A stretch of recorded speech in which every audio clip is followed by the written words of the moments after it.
little late tonight, but just wanted to touch up my nails a little bit, and I figured why not I put on some videos while I'm doing it, and I also figured why not just go live when I'm doing it, so I can share what I'm doing with others in the present and also later if anybody watches on catch up.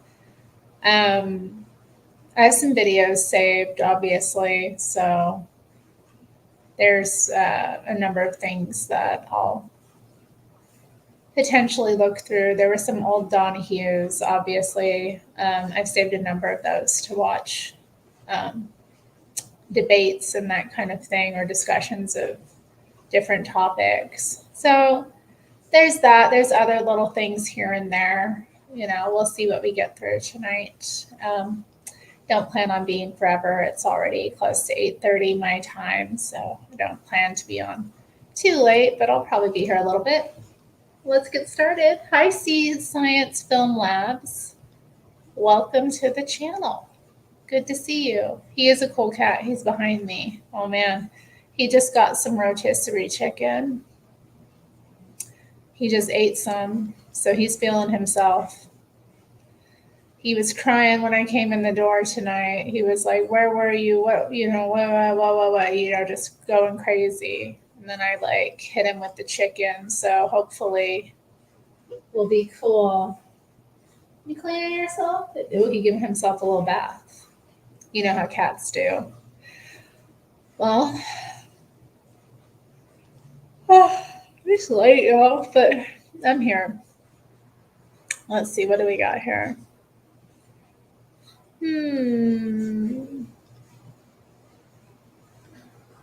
I think I'll just queue up at a certain point. So we'll start here, this video, and then keep it moving. There's a number of things.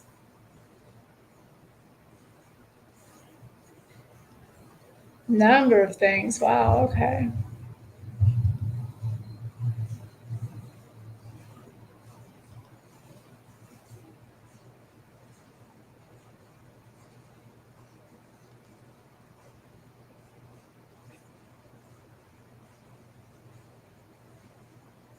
Should I be in this corner or this one, I think? Yup. Then we'll make this big. Or no, not theater mode, full screen. There we go. Much, much better to watch full screen. What do you think? So this one was a Thomas Sowell video, why liberals want to destroy marriage, or will stop at nothing, or something like that. Liberals will stop at nothing to destroy marriage, and here's why. That's the title. Let's see what they have to say. Segment 3, Love and Marriage. The Thomas Sowell reader, quote, "It may be a sign of our times that everyone seems to be talking openly about sex, but we seem to be embarrassed to talk about love." Yes. Explain that one for me. Well, I can't quite explain why that situation exists, but I have some ideas about the consequences of that people greatly underestimate the importance of love. The human race could not survive without love, not even physically, because when a newborn baby enters the world, there's an awful lot of things demanded. The baby is in no position to compensate anybody. And so the only thing is that the love of babies is what keeps them alive. And if the parents are so bad that they don't have that, then the society has backup systems whereby the baby will still be kept alive. Again, the Thomas Sowell reader, love is one of those bonds which enable people to function and societies to flourish without being directed from above. Yes. Love is one of the many ways we influence each other and work out our interrelated lives without the help of the anointed. Yes. Now, of course, the theme that runs all the way through this book, as we've already established, is the anointed, the intelligentsia. And what you're saying here is, in fact, a kind of brutal analysis. You are saying that their drive to power yes, is so extreme that in some way it leads them to smother their own natural instinct toward love and to disregard it in other people. Well, Is that fair? Or an overstatement? love is one of the things that makes it possible for us to live without the anointed telling us what to do. But there are other things too that create independence that the anointed are very much annoyed by, ranging from guns to automobiles. That the whole thing, I think I see an answer to Occupy Wall Street. It's Tom Sowell, and we're going to call it Love, Guns, and Automobiles. Love guns. But go ahead, explain that ordinary people leading their own lives without any need to seek direction from above, from the anointed, that annoys them. Otherwise, they would be cut out of this loop entirely. All right. Marriage. Again, the Thomas Sowell reader. Despite attempts to equate married couples with people who are living together as domestic partners, married couples, genuinely married couples, not domestic partners, are in fact better off by almost any standard you can think of. Close quote. Yep. Income. People who are married have higher incomes. Domestic violence. The rate of domestic violence in marriage is a fraction of what it is among people who are simply living together.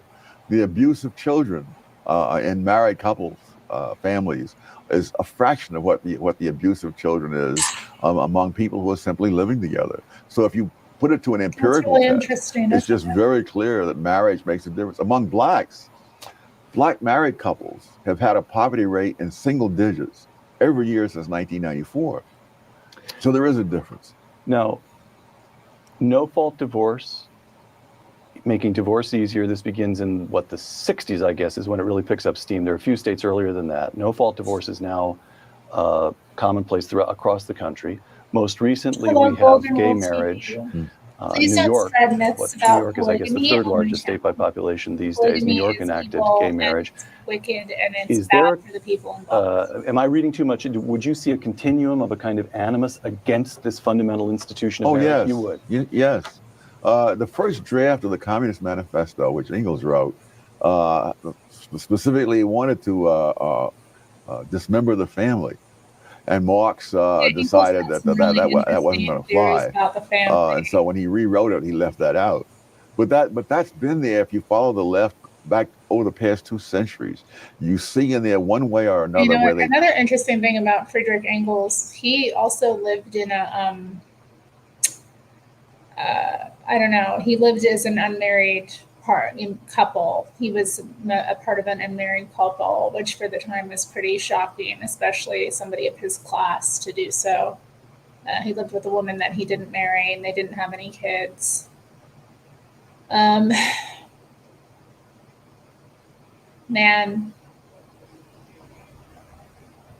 Why was I stopping? But yeah, his work, The Origin of the Family, Private Property in the State. I remember reading that as a young budding communist, and it was like, ooh. It's interesting. I mean, his theories were interesting about the development of the family, but again, it's, comparing like different peoples and how their family structures were related. And I got into reading Freud as well, and he kind of talked about that a bit in his work, Totem and Taboo. It reminded me a bit of Friedrich Engels. The Origin of the Family, Private Property in the State. So I think, I don't know, there's some aspects of it that are interesting. It might be fun to revisit, but then parts of the book were really boring. I don't know if I'd want to do a study of it. Might attract some interesting conversation, though. Hi, Zenny. Good evening. Let me turn Thomas back on. They try to undermine the decision-making autonomy of the family. They sense it as an enemy from the very beginning. Oh, absolutely. Hillary Clinton said, it takes a village to raise a child. And someone said it takes a village idiot to believe that. What they're saying is they want to come in there and tell them. You see, it's part of the whole thing of third parties wanting to make decisions for which they pay no price when they're wrong. You see, when the parent raises the child the wrong way, the parent pays the price when the child goes down the tubes. But these third parties can sit back in their wherever they are, Washington or whatever. And if the things they tell us turn out to be wrong, it doesn't hurt them. For example, before we introduced sex education into the schools in the 60s, the rate of venereal disease had been going down every single year. Teenage pregnancy had been going down every single year. I think I have. It sounds very familiar. The name is very familiar, but I'm not sure. Thomas Trolls is choking. Oh my goodness. That'd be hilarious. I don't think he does though. I think it was the rate of infection for gonorrhea in 1960 was half of what it was in 1950. So all these things were going down before the left came into the schools with their sex education, and all these things reversed and shot up immediately afterwards. But nobody paid any nobody who pushed that paid any price for it.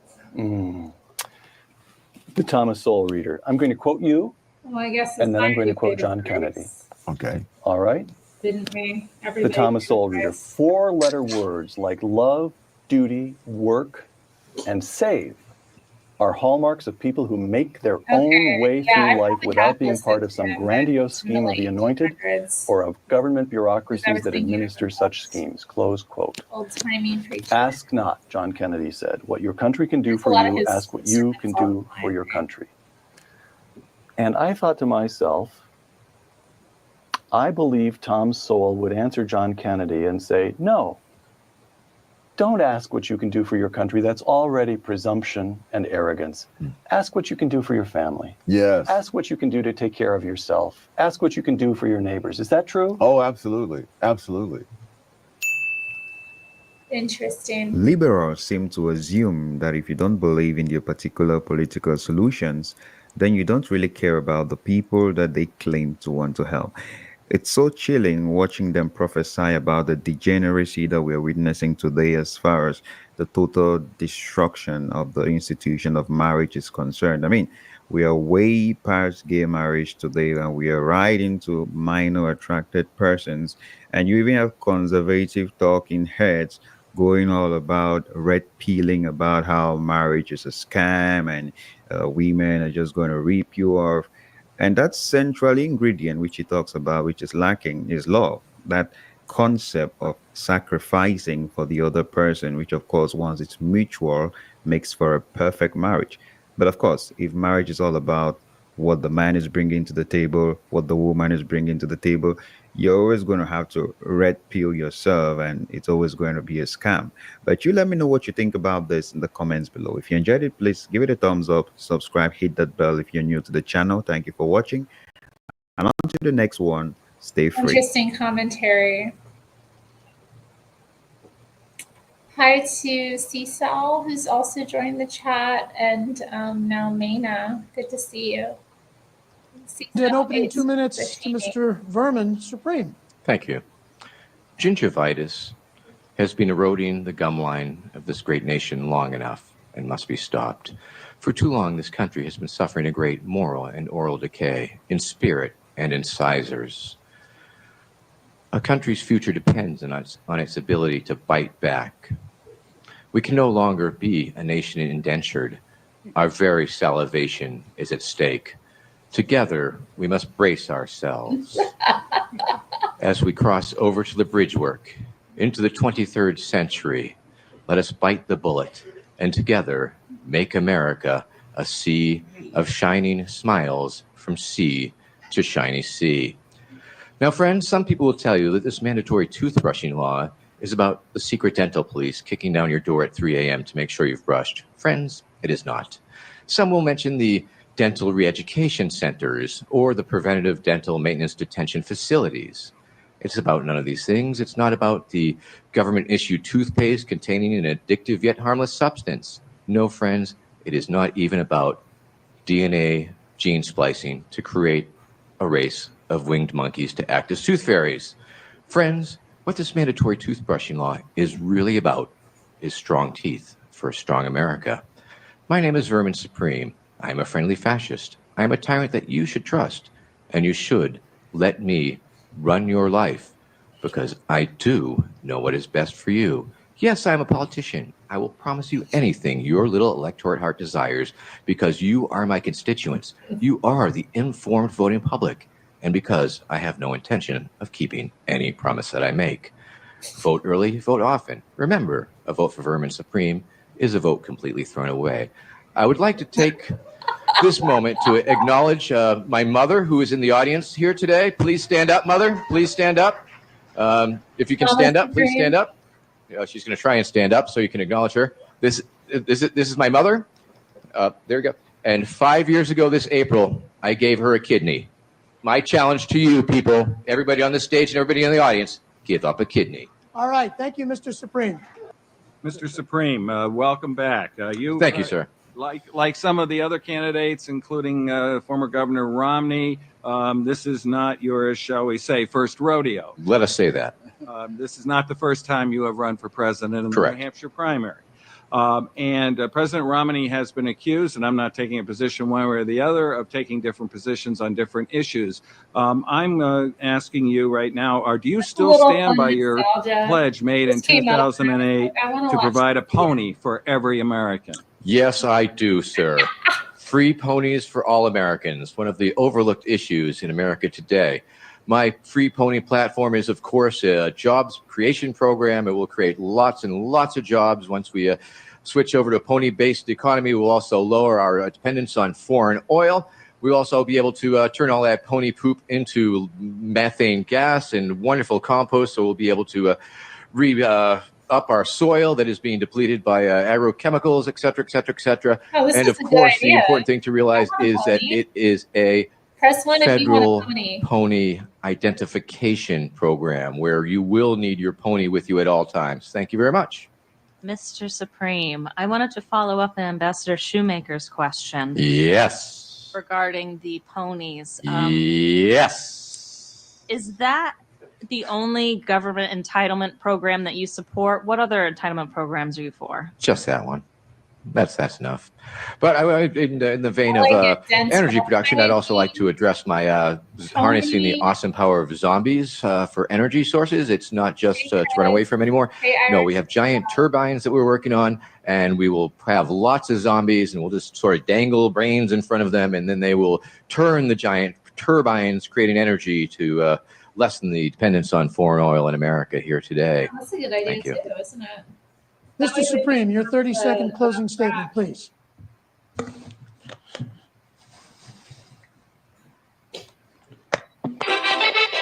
My name is Vermin. My name is Vermin. Vermin Supreme. My name is Vermin. My name is Vermin. My name is Vermin. Vermin. Vermin Supreme. And you can vote. And you can vote. And you can vote for me for president if you want to. And my name is Vermin. And okay, thanks very much for coming out today. Oh, one more thing. Jesus told me to make Randall Terry gay. Okay, thank you, Mr. Supreme. Thank you. All right. Turning gay. All right. Okay. Look at all those like normal people getting So a lot of people on the internet have been pointing out that Kamala Harris talks a little bit more black when she's talking to black people. And as someone who also talks blacker around black people, what'd it do? Y'all been good though? Oh, you know, I'm just letting my nuts hang. I take offense to that. I mean, yeah, it's a condition that I've had my whole life. I'll be talking to a white guy in just my normal voice. Windy one out there, pal. And a black guy shows up and windy is shit out here. Howdy. What'd it do? Yeah, some people call it code switching, which is a term I do not like, sir. Even if I do happen to switch from talking about computer code to a white guy, you JavaScript or Python, like they're talking about street code to a black guy. I'm not one to snitch personally, but yeah, where the bitches at though, you know what I'm saying? Storm's coming, they're going in. Yeah, but they see me coming, you know what I mean? They be coming back out. My man. You know, I've obviously tried to just speak the way that I normally do. What'd you shoot, boys? How's the crash been affecting your portfolio? Not too bad. You guys know a chiropractor? It's just not something that's possible for me. That man's over there. He not like us, you know what I'm saying? They not like us. Not like us. Tricked. Me too. Yeah. I just think he has better flow, you know what I mean? Sure. Nice to meet you. Have a good one. Respect, brother. Do you want handshake? Is This that is cool? funny because, yeah, For sure. I'm glad I'm that. always looking for that yeah, I'm top not the phrase, only which one is a that cool you guys handshake thought from a of black guy. Respect on You're the trip, having a brother. black It can be person very and disheartening when I don't get it. Yeah, we're just checking, man. Chilling. How you doing? And then Chilling. it's like Sorry. an How you doing? instant. Would you hear Dave's coming to town? Chappelle. Did you hear Dave's coming to town? Matthews? Did you see the new episode of Matthews. Real Time this week? I'm still catching up on Club Random, so I haven't got to it yet, but sometimes it'd be like that though, right? Yeah, you know, yeah. We're gonna play basketball if you wanted to potentially. Oh, nah, I'm cool, man. I'm just cooling, man. Just like a half hour if you wanted to come through. Nah, I'm good. Actually. We could even do like a quick 20-minute deal. He doesn't Nah, want you're to play good. basketball. Started in high school. G Unit was a popular group at the time. I remember some of my black classmates walking by. I started talking black to them, and I loved the way that made me feel. Kicks are fire. Oh, thank you. Yeah. I could be wrong, but I'm pretty sure they loved it too. What's the spiciest one you have? There's my shit right here. How do you be white? You Burnt. just. What do you mean? And I wish it did stop Like, there, but it does extend to right? other races as well. My friend. I'm just on tech support right now. How much for uno tostata? Just one cheese pizza pie. Oh yeah, just a slice, not a pie. You don't have to, I don't want it too hot. Sometimes I put it in there for too long. Yeah, I've done that too. Many. I don't really do that one, but No, I don't mean it. and it's not just men either. I actually fucks with nature too. Good. Yeah. Ryan. Ryan, my name is Jay. People call me Armani, but yeah. Armani, I like that. This is a legitimate condition that should be empathized with and not something for you to make jokes about on the internet. That's right. I love him, Dave Matthews. Oh, again, good to meet you. Oh, he's on. Y'all have a good tour. one, huh? Yo, you too now. I don't see him coming through Yes, sir. Portland though. Oh well. Oh wait, no, he is. February 25th. This screenshot shows the gender ratio in the audience of a video about Christian theology. It's an extreme example of a general trend which many theology channels observe. I asked for their permission to share their exact ratios in this video. What makes the ratios even weirder is that offline, most Christians are women. There's literature written about the lack of men in churches, and people often observe parishes that look like this. When I asked the professor who that's works true. in that domain about this online-offline discrepancy, she called that a conundrum that she's also interested in solving. To my knowledge, there are no publications on this topic so far. So in today's video, I'll share some facts about the theological content men watch so much more than women, and I'll talk about the churches men go to and which ones they avoid. First, it's necessary that I tell you how I even ended up knowing about this huge online-offline discrepancy in Christianity.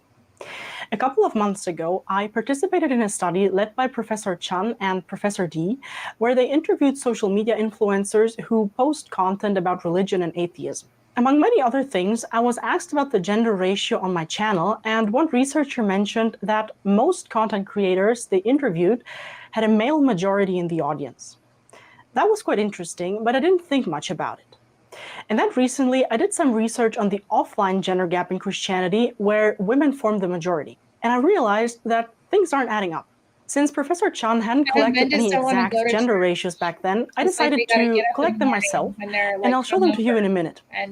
Now, what should we expect to see? YouTube has about 55% male users, and about 45% of Christians worldwide are men. So to simplify things, we can expect that a channel about Christian theology has a 50-50 male to female ratio in the audience. And now comes the surprising part.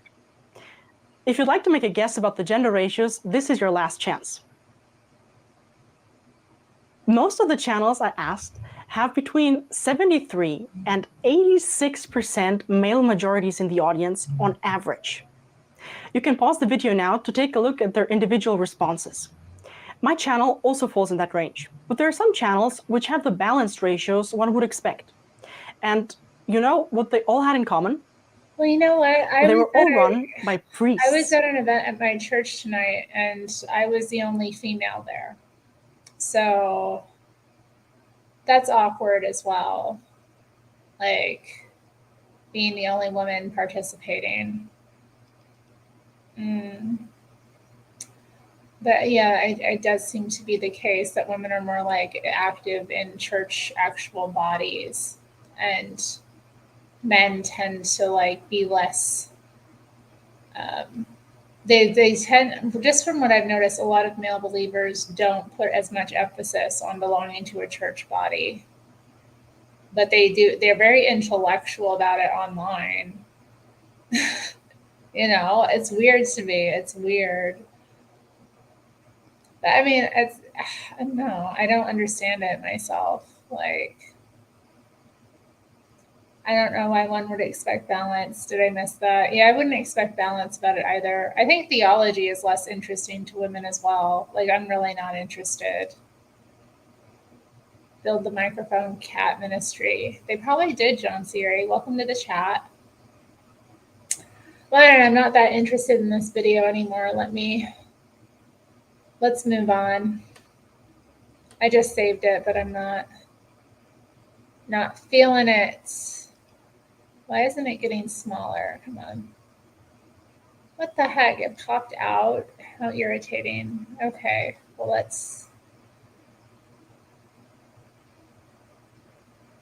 oh, this is interesting.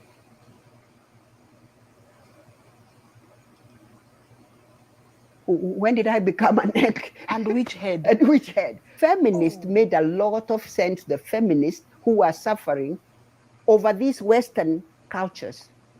So this idea of men just telling women, you have to do this, I have to give you this, you have to report, it's not African. They had a little hut where they had to go do ngwiko, meaning romance. You touch everywhere, but not south in the center. Wait, what? Yes, it's called ngwiko. Who is touching you? The men, the same age They've group. been pushed to the They margins can touch you of society. anywhere that will make them feel better, but never down there. So this whole idea was stimulation and towing you, teaching you discipline. The first menstruation of a girl, the mother was a part of it among the Kikuyu.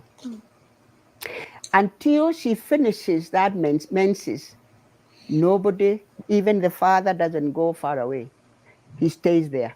When she finishes, the father slaughters a goat and invites all the people to thank God that their daughter is fertile. Wait, what? Yes, ma'am. There's a question I've seen being asked. Why is it that if you are a woman and you part ways with your husband, you even change your child's name? No matter what had gone on between you and your husband, That's all in your try to change imagination. that name. Let the child know that is your father. We are no longer friends, but that's your father. A man who is man enough will not feel reduced by washing dishes. Those who have proper manhood will tell the woman, rest. I'll do those dishes. Who is a man to only come, take off the jacket and put on the feet on the chair, and the woman has been also out working? There is no. It doesn't make sense. There's no justice in that home. What is this? This is weird. I just saved it for the title.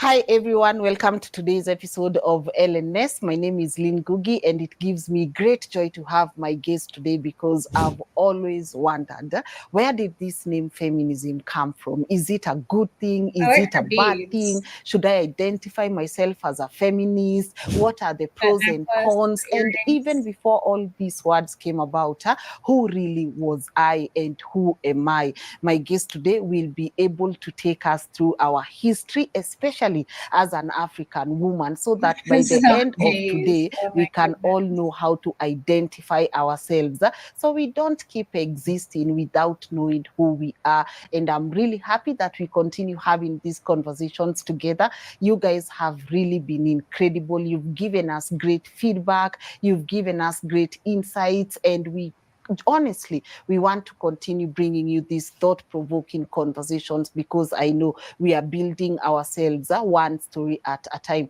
I always say the greatest gift we have in this life is our ability to learn and relearn. So although sisi tumepotea kidogo, I know we can always come back and we can always unlearn things and we can relearn and learn new things. I'm about to let my guest introduce herself so that she can walk us through this conversation. But in case you're watching this from diaspora and you want to send your money back home, you already know what to do. Why don't you try using TapTap? It's very fast, it's reliable, and also it has great rates. And if you use my promo link, you're able to get a discount on the numbers that are Oh my showing on your goodness, screen y'all. right We're now. learning And how to also to send say thank you. remittances to Kenya. You know what? I don't think I want to watch this either. Shucks. Okay, let's get into some of the donahues. Okay, so we were watching Phyllis Schlafly. I loved that one we watched last time. Okay, so let's see. Yeah, Camille Paglia, and Susan Faludi on Donahue. Now this looks good. I've been very much out of sync with this phase of the movement, which doesn't even recognize its history. Yeah. Okay. Synopsize for this audience what makes you dissonant, or why you're not in phase with modern feminism. Well, right from the start, I mean, I've been out there punching and kicking people since I was like a tiny child. I'm like one of the pioneers of modern feminism. But yet this movement drummed me out of it right from the start, 1969. I mean, I just have such a big mouth. I mean, there are a couple of issues.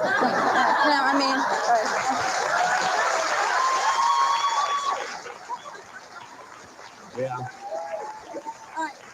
Oh, goodness. One of the big areas. And that's different. I think it's I haven't always read been her book. Maybe I should read It's it. something. It's irrational. It's beyond language. Sexual persona. Yes. Pre-verbal. That connection. So we have to think of daycare as doomed to be an imperfect and often awful substitute. We must allow that it is imperfect, but certainly there are people who need daycare relief. It has to be done for women. Absolutely must have some. We are in the company of Camille Paglia, whose book, as I have said, is titled Sexual Personae, Art and Decadence from Nefertiti to Emily Dickinson. Got it there? Good. Guess who's coming?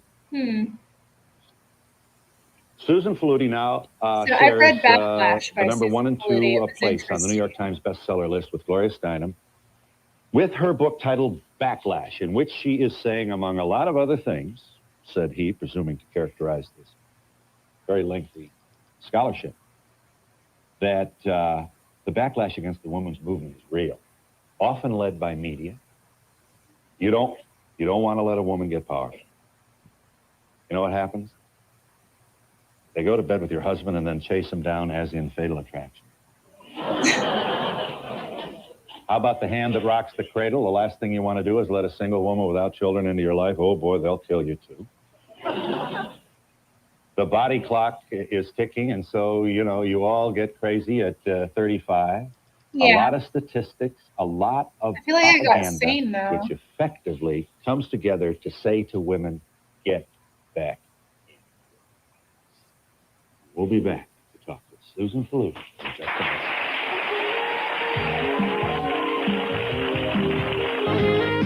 Time magazine just recently featured a cover story on Ms. Faludi, who is shown here in the company of Gloria Steinem. Fighting the backlash against feminism was the slug. Here we go, Susan Faludi. Among other things, you debunk myths in your book, including there is no man shortage. Is this a point you want to make?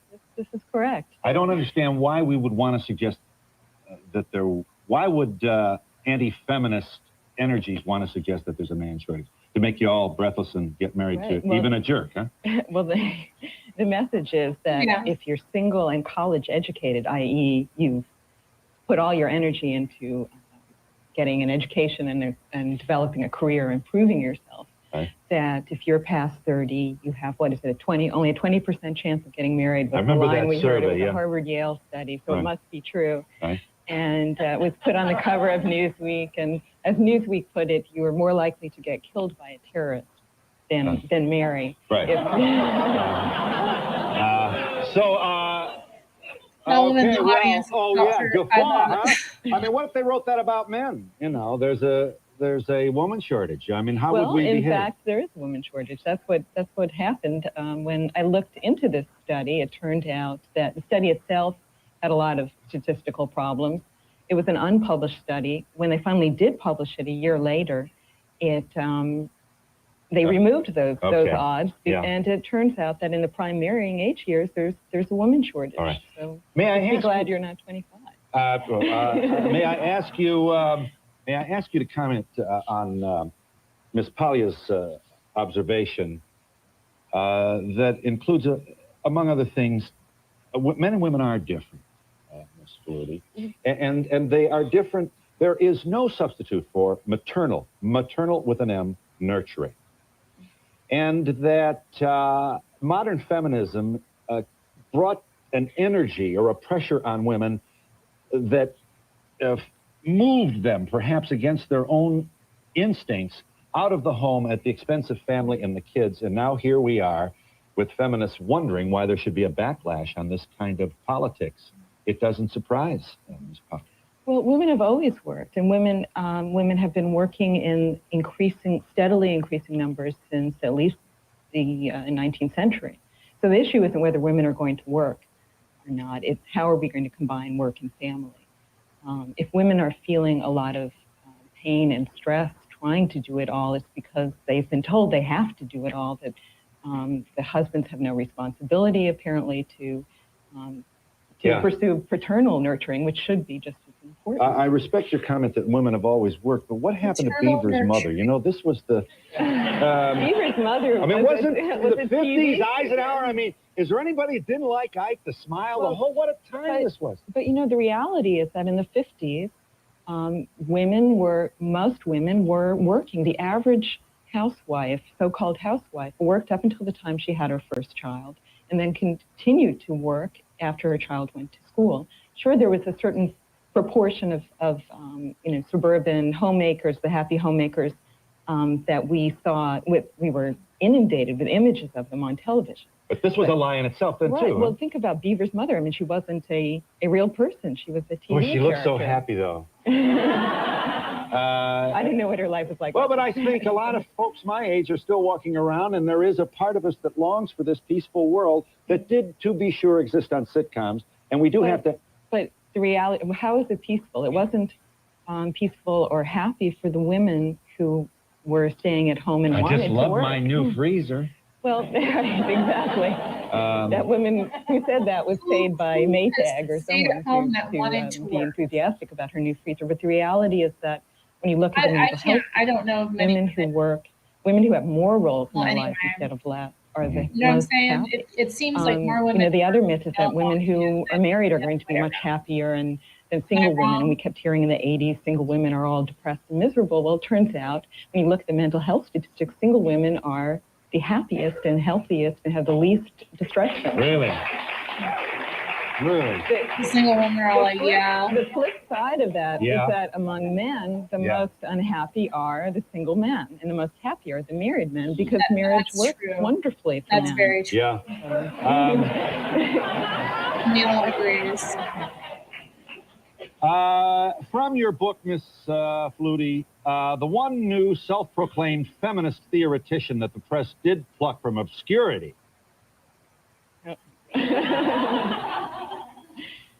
was actually an embittered anti-feminist academic.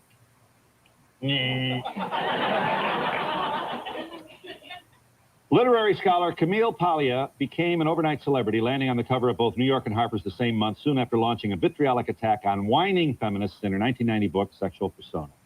The press assiduously recycled her anti-female and anti-feminist zingers. If civilization had been left in female hands, we would still be living in grass huts, and feminist scholars can't think their way out of a wet paper bag. Newsday features her dismissal of date rape as feminist nonsense, and television producers raced to option her book. And you also then go on to say that the reason for this anger might be explained in her failure to get tenure at her rather unsung university. No, that wasn't it. I couldn't get a job anywhere else, is the point. A situation that consigned her to the non-tenure track at the unsung Philadelphia University of the Arts. This is quite a zinger, Ms. Flutie, and perhaps, in Miss Paglia's company, you would want to make the point a little more richly, or what moves you to say that? I remember reading a lot of feminists go hard against about me at the time, and she had no sense at all that, in fact, what I represent is a return of all the issues that this phase of feminism did not deal with. I mean, in point of fact, I totally support the social activist agenda of feminism. So you're not going to get a male host to get two women fighting with each other on television? Because I think Susan and I, both of us are feminists who are concerned with the plight of women today. I think our areas of agreement would be great, and that our areas of disagreement would be about the kind of feminist academics that she quotes in her book. For example, Gilbert Gubar, Carolyn Heilbrunn, people like that, whom I think are just crap, 10th-rate crap. All right. Well, I mean, that's where we would get into it here. But see, let her make her point, if she may. Just let her make her point. No one interrupted you now for the first 13. Let her have it. How come we can't see Camille's All right. Go ahead, Susan. We can see Susan's legs, but we don't see Camille's, but she clearly has nylon on. I agree that, I mean, certainly I criticize academic feminists of different stripes in my book too, and certainly my view is not that feminists should all be lockstep, and certainly where we should be able to debate and discuss things. Yeah. I think my objections were largely to the way that choir, the media that is not nice. latches onto certain ideas and ignores others, so that I think that was the point I was trying to make in this book, is that this idea, anytime anybody attacks feminism, it gets on the front pages of the newspaper. And it's very rare that a defense of feminism is front page news. Wait, I have a reply to this. You know what she left out of her book? Okay, that huge special issue of Time magazine that occurred simultaneously. Okay, that was a year ago. There was a bunch of propaganda from beginning to end. Not one word of anything deviating from the party line. Okay, right? See, I mean, that's the point. You selected evidence in your book. There was me on the cover of New York Magazine, but it was a counterweight to Time magazine's special issue on women. So you think your views are entitled to Time's cover as well? My views are also entitled. I can't understand for the life of me why Time doesn't put me on the cover. I have so many things I want to say. I mean, may I just, in advance of the break, coming to you. Ms. Faludi, the issue of blaming the victim, I hate to be like a water bug all over the place here, but I think this is interesting. This is important inquiry here with Anita Hill, the William Kennedy Smith, Tyson. I think Ms. Paglia is striking a chord in other ways, including the observation that feminists are enraged at this notion of blaming the victim. And it is true. A woman who's raped is raped several times if she pursues. We know this. They pass her panties around a jury on an open court. It's awful. It's got to be terrible. But she was stupid to go upstairs at the frat house during the beer blast. And Ms. Paglia is suggesting that feminists are not open even to this inquiry, that somehow this doctrine cannot even be challenged and no useful dialogue. I mean, I have to say that too, if a woman is in that kind of situation where, God forbid, something like that does happen,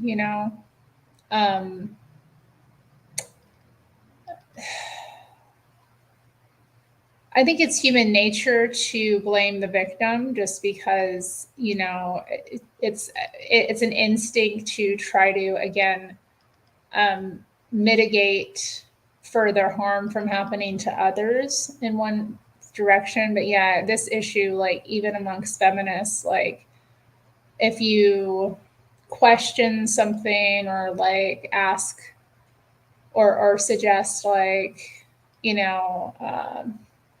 maybe you don't want to be doing that kind of thing. Maybe you shouldn't be drinking with men you don't know. Maybe you shouldn't go to these type of parties, telling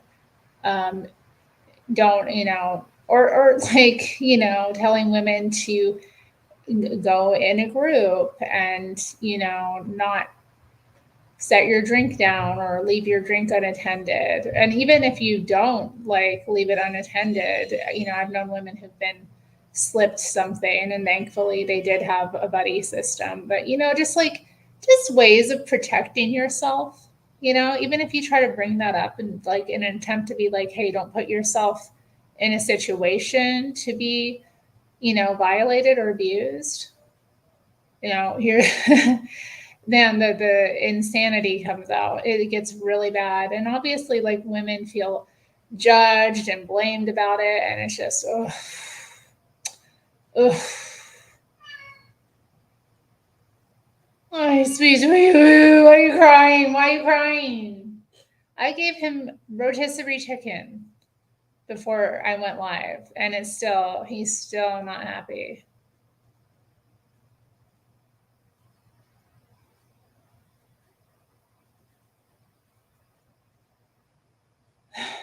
who had a better marriage? I don't know. Phil Donahue seemed to have a very nice marriage, so I don't know if they. I don't think. I don't know what you're getting at. Yeah, I don't understand that point of view because the feminists I know debate these issues endlessly. Well, he's supposed to. I don't see it as such a rigid orthodoxy. I do see a rigid orthodoxy on the other side. You just please let her make her point. You do see a what? I see rigid orthodoxy on the other side among those who oppose feminism, who are time after time bringing up the same tired arguments. I mean, as far as the blaming the victim issue goes, to say Yeah, you're better because they're going over there and then crying and thinking that's going to do something Kennedy for Smith's you. accuser was stupid to go home with him. To go home with him. Don't or to scratch get my out of chair. Right. No, no. Regardless of whether somebody is not being particularly careful or not, doesn't entitle him to knock her down and try to put her. All right. Yeah. At the time, Yeah. At the time this debate was going on about Kennedy Smith, one interviewer said to me, well, it's like the car, if you leave your car out at 3 a.m. with the motor running and the keys are in the ignition, then you deserve to have your car stolen. To which I would say, women are not cars. I would change deserve. I think that's a little overstated. The argument would be, don't be surprised if you get your car stolen. But the reality is women are attacked everywhere. And by their, a third of women in this country are killed by their boyfriends or husbands. Now, are they supposed to not fraternize with their husbands? Right. Can't argue your point. Now, but just one more thing. One more thing. Miss Pollia says something else. That'd be a third of the women murdered, not a third of women.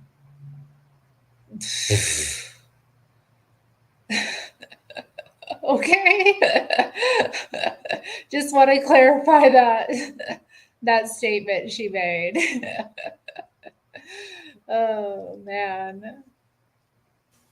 She is saying that when a woman says no, I mean this sounds like it's coming from a jock who's a freshman at an all-male school somewhere.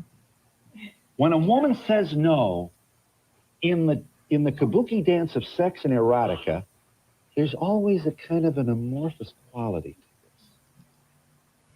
And somehow saying no after a long series of open-mouth kisses and clothing in disarray and the windows in the Chevy steamed up, am I characterizing her position? She is saying that women have to take responsibility for having got that far, and this is what she's saying. Please take your time and speak to this. Here. But women do take responsibility. I mean, we're in the middle of New York, where most women I know are very careful about not going out at night or taking cabs everywhere. Right. That's not but I think that this case extends to responsibility, understanding the male libido, and et cetera. Well, I think it's a condescending view of men, that the men can't control them. Once it goes up, you can't stop it. It is. She's got you. No, no. My penis, my erection, my everything, I can't control myself. I've never said that. I've never said that. I have always said that men have a responsibility to behave ethically. What I'm saying is simply that women have to take responsibility also, and that we cannot any longer make heroines out of women who get that far and then say no and then get angry. No, I mean this is about this Tyson case. The woman goes up, wakes up in the middle of the night. He goes up to his room. She goes into the hotel room of a prize fighter. Okay, and then now she has 18-year-old. It's about time for American women to act like a doll. I mean, one would think that a famous, a celebrity who's in the public eye that she would be safe with him. I mean, he's being held up. He's being held up by the National Baptist Convention. I wouldn't feel safe with Mike Tyson. He's held up by the National Baptist Convention, the third largest denomination in the country, as a paragon of virtue. I just think that current feminism and its attitude toward date rape is luring, women into a false sense of security. I've gotten thank you letters from all over this country from parents and teachers who are reproducing my article because they said there's nowhere is there a common sense view of date rape in America anymore. When I talk to foreign reporters, they're amazed. They say, why are you being attacked? For your position is absolutely common sense. Foreign reporters are smarter than us? No, it's because it's turned into a kind of hysteria here. Aggression and eroticism, in fact, are deeply intertwined. Hunt, pursuit, and capture are biologically programmed into male sexuality. I have an erection, I can't help myself. I don't think she's saying Generation after generation, men must be educated, reminded, and ethically persuaded away from this tendency toward anarchy and brutishness. Society is not the enemy. As feminism ignorantly claims, society is woman's protection against rape. Feminism, with its solemn Carrie Nation repressiveness, does not see what is for men the eroticism or fun element in rape, especially the wild, infectious delirium of gang rape. It's in movies. Boys like this. Come on, where'd you read this? In movies, you've got to watch out for this. Okay, Lord of the Flies, Golding. No, there's a lot of movies like this. No, it's true. It's true. I mean, men in groups, they can behave very strangely. Two women, the movie Two Women, where Sophia Loren and her daughter are raped by the... Yes, they are. And Yes, until women understand this, okay, until women understand that when they go to a fraternity party, they are the least important person there, that what's going on is something going on among men, that the boys in this age where religion has failed and where the father figures have failed, the boys are marking their own rite of passage into adulthood now. And you're getting a very dangerous and anarchic kind of behavior that's endangering women. I got a break. It's endangering women. Did you want just until brief? women understand this, I got a break here where this is anarchy on this program. Just make your point, please, briefly, and then I'm coming to you, I promise. I promise. We will break. Miss Flutie, please. Please. Please. I think we're getting away from what should be a central issue here, which is that in the last decade and a half, there's been a unprecedented record rate of increase in sexual violence in this country. False statistics. She says it just reported more. All right, your grievance is on the record. She's kind of cool. wanted I to don't say. know. I like Yes. her. I like And you her. will continue to say. I got to tell you. I like how she expresses No. herself. I don't agree. Both have increased. I'm sorry. I think we got too many boys hitting on and beating up too many girls. I got to tell you that. It's happening. All right. And we'll be back in just a moment.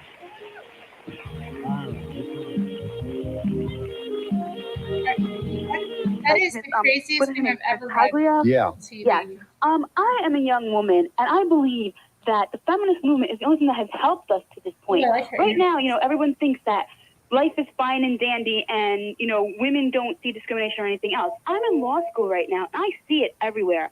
When I look for a job, in my classes, in the attitudes of professors, in the attitudes of people around me, and I just think that women like her just throw women back to a time when women were totally powerless to do anything. And her views are absolutely incredible. And I can't believe that she's espousing them to young people. And her views... I'll give you a chance. I'll give her a chance to respond. You really do get that. May I just take a couple more? Are you there? Hi. Yes, I want to say that Camille Paglia is a breath of fresh air. I'm an African-American woman. You are a breath of fresh air for this position and point of view that you have, which allows for questioning.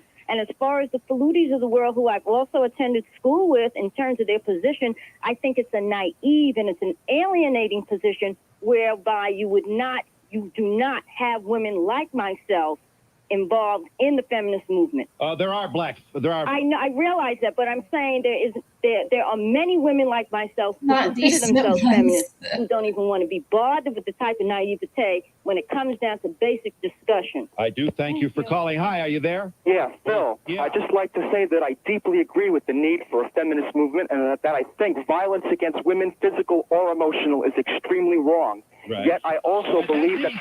That's easy. Yes, but I would also like to say that it has left women and men, from my experience, very confused as to the roles that they are supposed to play towards one another. Ah, that's pouting. I don't think so, Come Phil. on. Phil, I really do believe just sit on the park bench with her and talk to you. You'd be surprised you both learn a lot. Perhaps you're right. Maybe communication is the answer, Yeah, Phil. I do thank you for calling. Hi, are you there? Yes. You wanted to say. Yes, I am tired of not being able to be proud that I am a homemaker.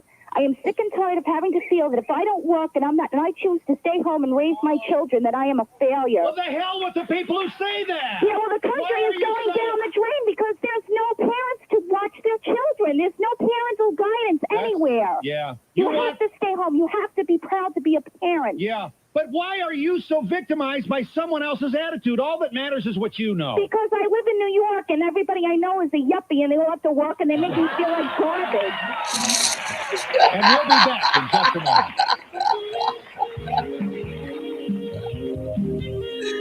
Oh, it should be a yuppie. I'm a yuppie. May I ask Miss Palia and Miss Faluti to take a look at this? Here's Jerry Brown accusing Governor Clinton of being married to a woman who is taking, not illegally, but taking advantage of her husband's office in Arkansas to benefit her own law firm. Watch this and then listen to Hillary's response. I wonder how they feel. Oh, interesting.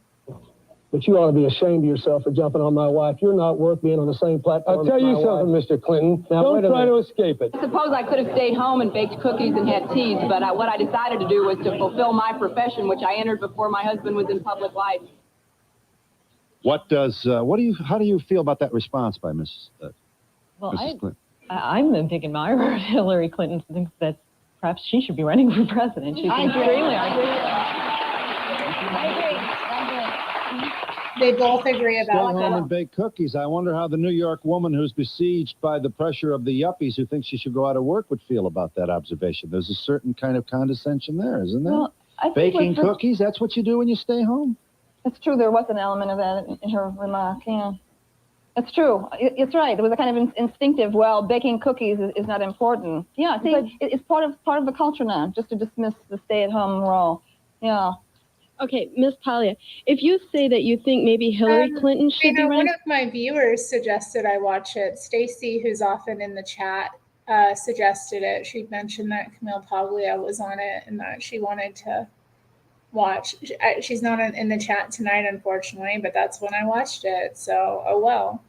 I'm finding it interesting. So if you don't like it, you can leave. We both feel. How can you say then that if women were leaders, which I think we do need more women leaders, why would we be living in grass huts yet today then? Well, that's from my book, and I simply was talking about, the male genius for construction. I was talking about the George Washington Bridge. I began to realize over the years that how, as a feminist, I was completely dependent on my car, and I'm most free when I'm driving my car on the open highway. And I would realize that when something went wrong with the car, I suddenly would be surrounded by men. Men would be opening the hood. Men would be getting the parts. Men, and I realized how dependent I was as a modern feminist on this sort of capitalist network that we live in. Yes. And I began to understand the degree to which feminism has been produced by modern patriarchal capitalism. The reason we don't know how to fix cars is because we're sent off to home ec instead of industrial art. I know. Yeah, and many of women's inventions. Would you rather be doing that There's stuff, a book that came out a couple years I ago highly called doubt. Mothers of Invention, which was, hundreds and hundreds of I don't be pages doing all that. of inventions from, the ironing board to,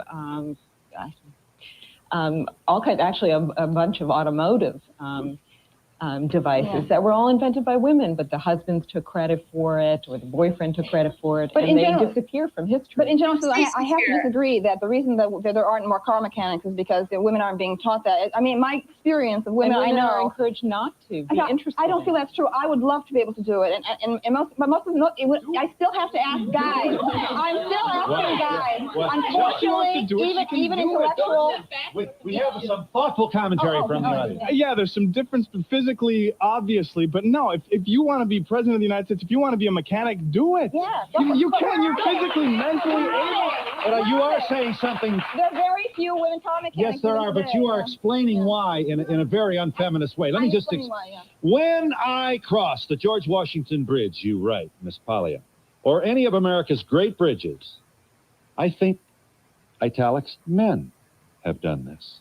Construction is a sublime male poetry.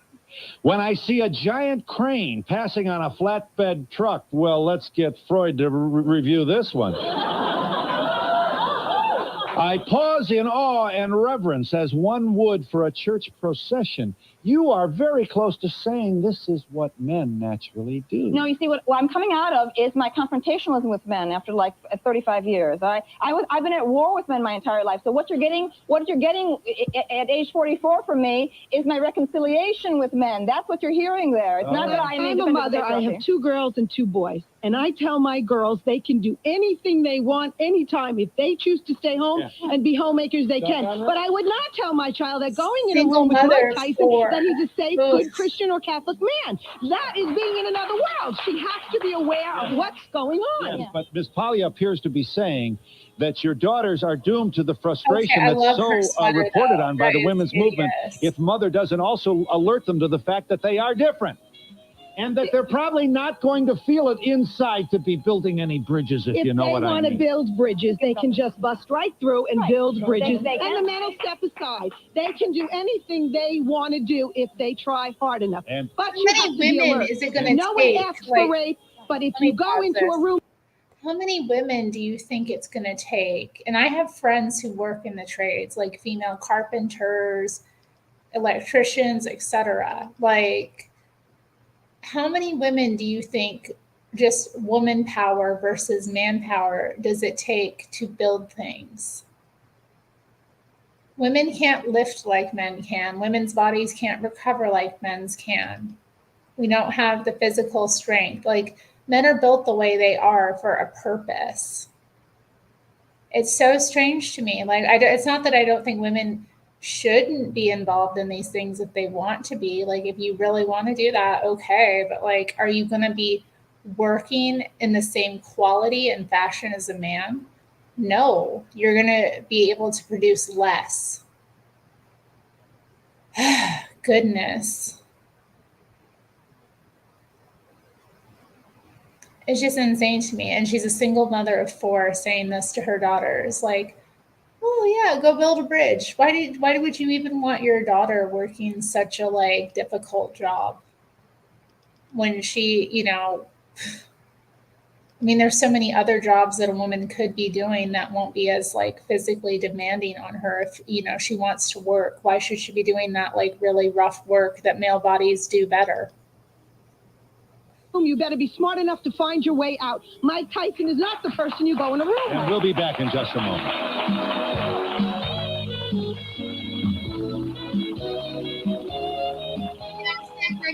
Date rape last summer, and I did take responsibility. It got hot and heavy. I really liked this person. He didn't have a condom. I said, I don't want to do this. He physically forced me to do it. Now, when it gets physical, when this person's stronger than you and pushes you down, makes you do it, there's nothing you can do, even if you're trying to be responsible. I just think that it's utterly ridiculous that people say, if you're not responsible, it's your problem. Yeah, let me just stay with us a second. I appreciate very much your... Oh, it's that's obviously awful. very, very painful for you to even talk about it. But he was a real nice guy, and you liked him. I think that's very important to know, that it's not Jack the Ripper that you went up, that you got yourself in this spot with. Exactly. You trust the person. That's the whole reason to begin with. That's why you go out with him. So and so they better not call you stupid is the point. Exactly. I see your point. I see. Anybody, even if it was that girl with Mike Tyson, she trusted him. She trusted him to say, if I don't want to do it, women I are believe that foolish he to trust he men. will believe me. Okay, let's stop it there. I trust him. I'm going to say, don't trust a man. Don't, like, women trust men way too easily. Like, trust is earned. Just because you've been dating a guy for a while doesn't mean you should be in a private, intimate situation with him. Yeah, and like the fact is, she was like agreeing to go, like, Zenny fornicate, but he didn't have a condom. She didn't want to have unprotected sex, and he forced her anyway. Like, you shouldn't have been agreeing to do that regardless. Now, do I think it's right what happened to her? No. Do I think what he did is wrong? Yes. Do I think it was traumatic for her? Yes. Do I think it was a crime? Yes. Still, we can still talk to women in the right way about these things to, teach them, to not be foolish. Don't be foolish. Don't be out here acting that way.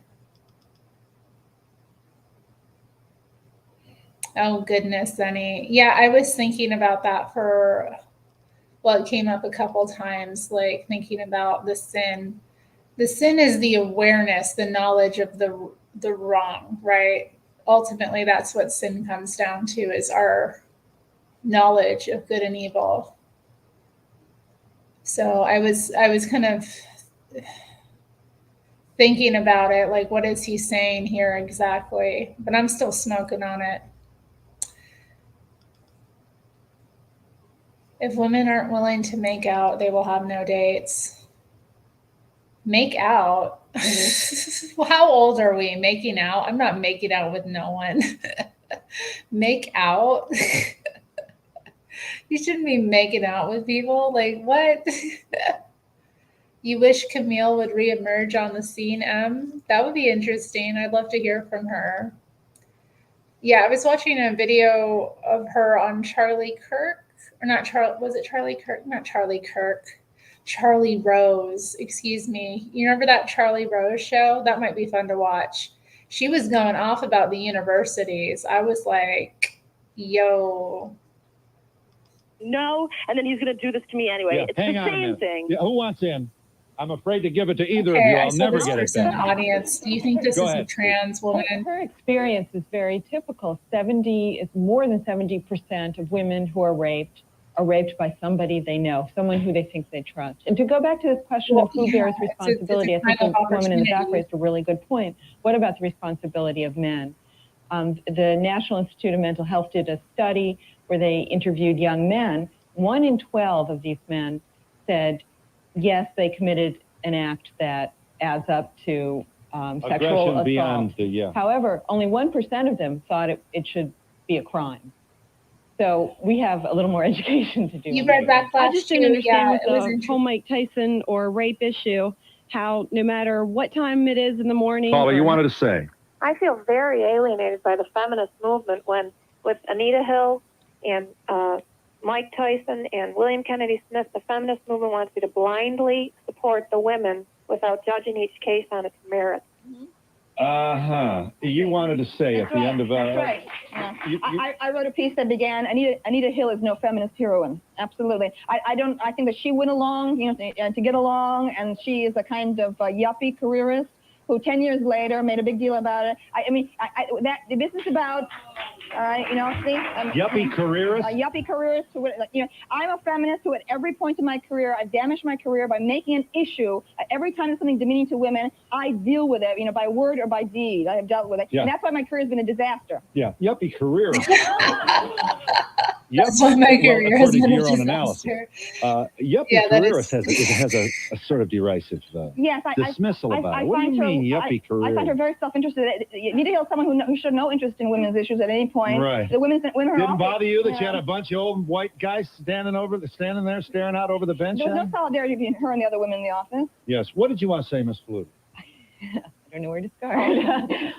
Do you concede that this woman may have a point, that there's sort of this is the faith and you have to... That's the one point I wanted to raise is that the feminist movement is not saying you must support Anita Hill, you must support... It was raising the point that in all of these cases, whether it's Anita Hill or the William Kennedy Smith case, the official story, the accepted version is always the man's version. Why is it, we were talking about these sort of gray areas before, why is it whenever there's a gray area that the man's version is always the sanctioned one? All right. We've got all kinds of people who want to say just one brief thing. Yes. I want to know, if you're a feminist, why do you drive across bridges and want to know what men built? Man, what do you I think love about her what hair. women Look did? at that What hair. women did? If you're a feminist. Yeah. You've also said is that a the reason there's no poet. female Mozart is that there's no female Jack the Ripper.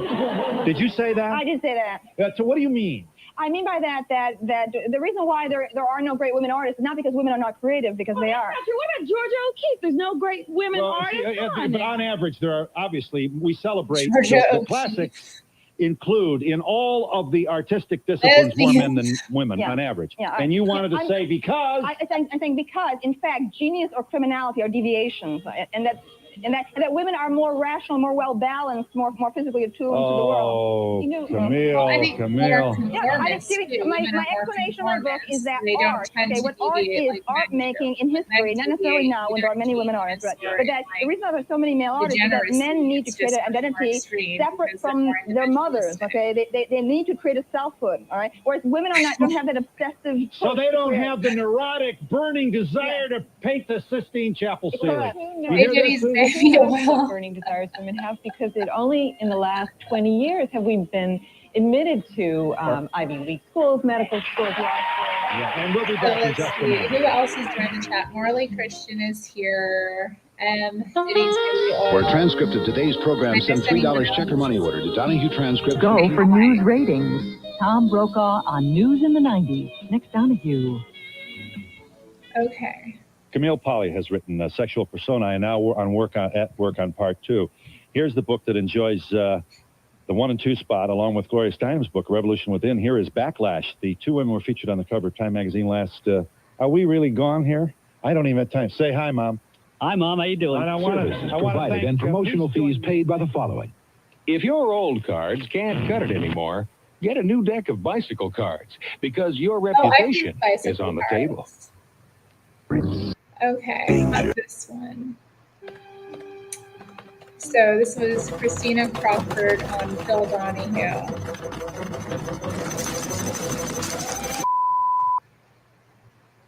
Christina Crawford is here. Christina Crawford is Joan Crawford's daughter, and is the author of a book about which millions of people, literally millions of people, are talking. It's titled Mommy Dearest, and it is an unflattering portrait of one of America's most beloved, popular movie stars, your mother, Joan, who was given to really erratic and rather antisocial behavior behind closed doors, away from the public.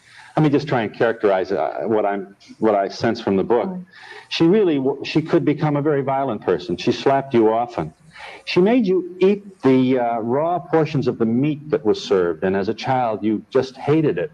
You would eat the burnt ends around the edge and leave the red pieces on the plate because it literally made you gag. That's right. When you failed to eat that meat, she put it in the refrigerator and forced you to eat it the following morning for breakfast. That's right.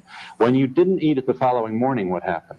It was put back in the refrigerator, and I got it for lunch, and then dinner, and then breakfast again. And my dad did that day. stuff to me too when I would eat certain You peeled absent-mindedly as a 5-year-old, What's or wrong with maybe you were that? 7, the wallpaper off your bedroom wall in a certain area, and then you panicked when you realized what you had done and tried to paste it back, only succeeding in getting fingerprints and making it worse. Terrible mess, yes. As a result of that indiscretion, she did what? She went to my closet, and I had a favorite yellow dress, and she took a pair of scissors and she cut it to shreds and then told me I had to wear it for a week. And if anybody asked me why I was in this condition, I was to tell them I didn't like pretty things. So you were forced to actually meet outsiders wearing this tattered... Oh, yes. Was your underwear was visible too, was yes, it not? It was. Later in... your mother had a very unhappy childhood. I guess I'm as curious about your mother as I am about her relationship with you and about you. Let me just offer some observations here, Ms. Crawford. One is, this book... I remember, this book is a desperate, seems to be, I say desperate, say a terribly emotional. in Mommy Dearest, the film, and I remember reading that. Joan's history is just so fascinating. Like, she really came from nothing and became this star, and she was very aware that her own children that she adopted weren't going to always have the privilege and luxury that she afforded them in childhood. So she tried to make them aware of that. And, I mean, I don't know, but she was also a single mother with children that weren't even her own, So it was a crazy situation. I can only imagine, but I don't look at Joan Crawford with this complete, evil, idea, because I don't know, there's just, her legacy, I think, is so much more than that. And also, I think Christina is a bit of a, whiner, unforgiving whiner. I'm grateful to a certain degree, so, I'm sure. Cry from you, almost begging your mother to love you. The book is written through the eyes of a child growing up. It's not written as an adult looking back. So that what happens, I think, is that the reader experiences, I hope the reader experiences what I experienced as a child. And yes, I spent most of my life trying to make sure that my mother loved me. There were night raids in which she dragged you out of bed by your hair. That's right. She dragged you into your closet and began screaming as you were just waking up. I guess you probably thought you were in the middle of a nightmare. I did, yes. And she was screaming because there were wire hangers in your closet. Yes, my mother had very strict rules. We sort of lived in a regimented fashion, as though we were in the army, I think. Everything had a prescribed time to be done, and there were rules for everything in its place, so to speak. If there was a minor infraction of those rules, particularly if she had been drinking, and particularly if it was late at night, something took hold of her. I don't know, her own terror, her own fear, and she would focus on those minor infractions and punish me brutally sometimes because of it. I don't pretend to be the first person that's asked you this question, Ms. Crawford, but your mother had such a desperate need. I guess in this, the word is appropriate with this point. I think you'll agree. Your mother. Just to respond to this comment, like. I love that movie. I thought Joan looked amazing in that movie. Like, maybe I'm like, I don't know. Like there were some gratuitous scenes of abuse, yes, but like I thought, like overall, it painted a very interesting and like I don't know, just very.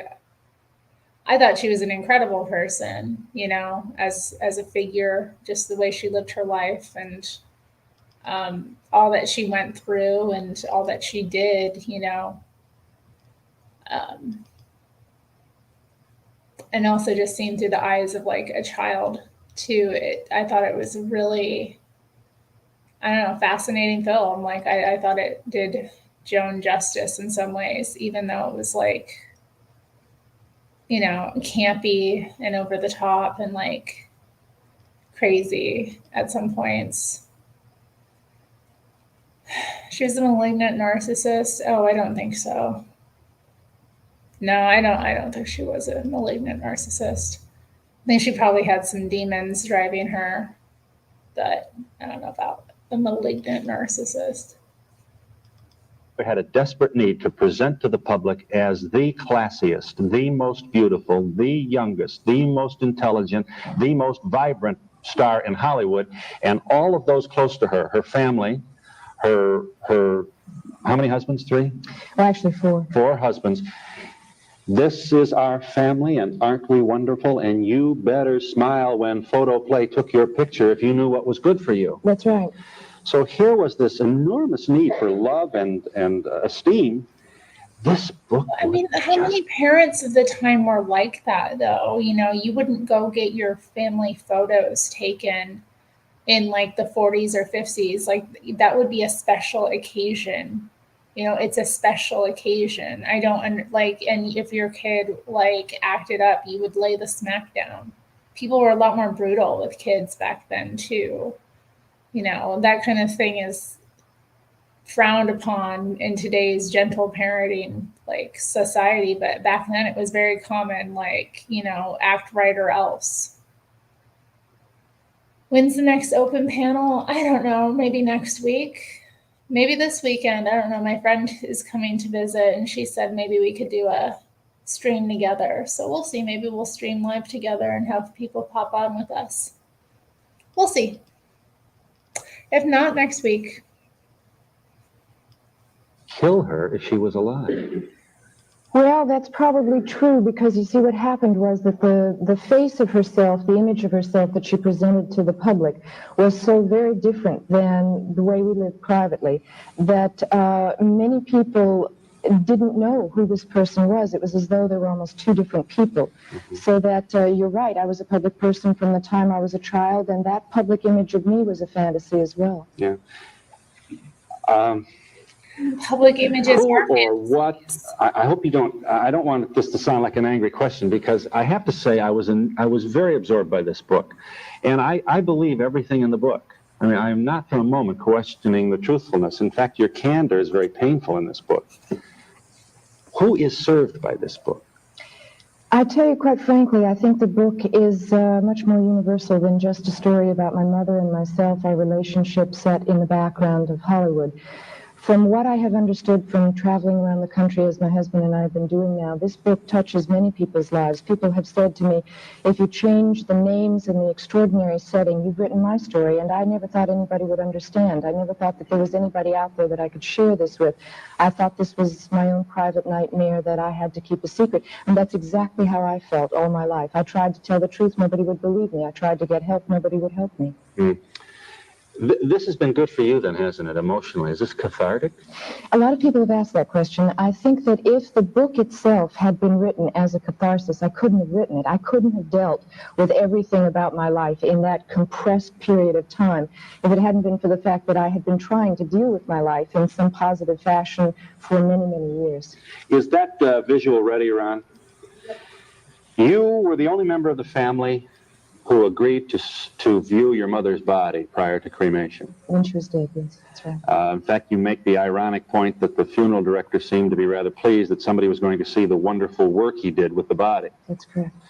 So, in this awkward way that so many millions of us have had to sleepwalk through this nightmare of dealing with the funeral director and the cosmetics and the after and the embalming and all, and isn't she wonderful and doesn't she look nice and all those inane things that people say at wakes, you said, yes, I'll go. And you went to the basement of the funeral home and your mother was lying on a table. Yes. You describe her as looking very frail.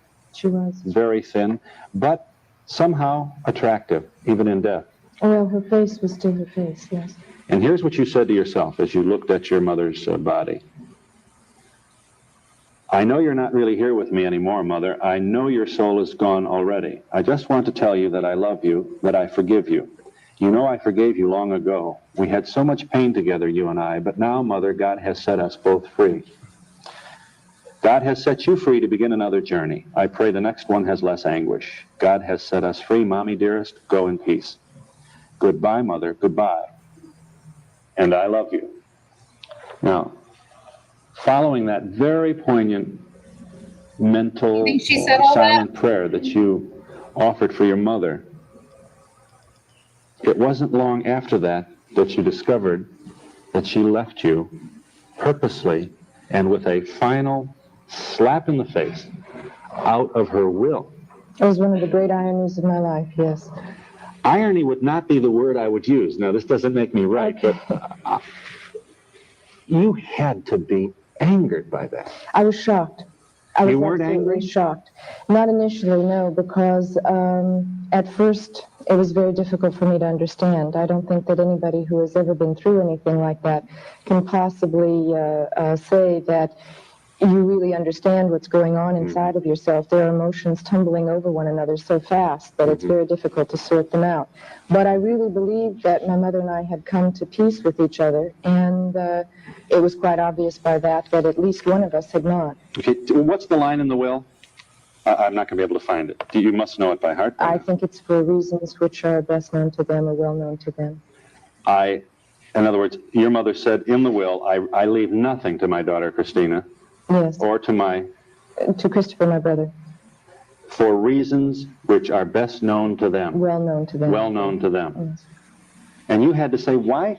You wanted to know, okay, let's assume the worst. You don't want to put me in your will. Why do you have to make this parting shot?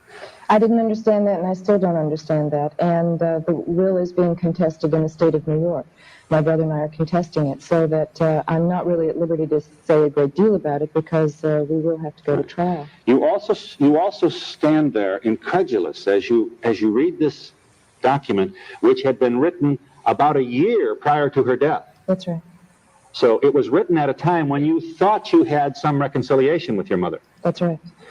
And you speculate in your book that here is your mother in death, reaching out of the grave and slapping you one more time. That's right. That's right. It was very disturbing, very upsetting, and particularly because I felt that, as I say in the book, that if it were simple disinheritance, there was another way to go about it. I felt that my reputation, my life was in question.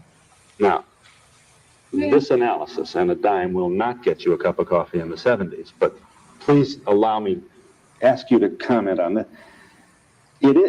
An amateur analyst will be tempted to conclude that if your mother reached from the grave to slap you by leaving you out of the will, you have returned the indignity with this public disclosure of her indiscretion. There have been people who have said that, yes, and I think it's no secret that the book is very controversial, that I have become a very controversial person. My feeling is, and the reaction has been, that when people have read the book, when they've read the whole book, when the book is able to stand for itself, they haven't asked the question.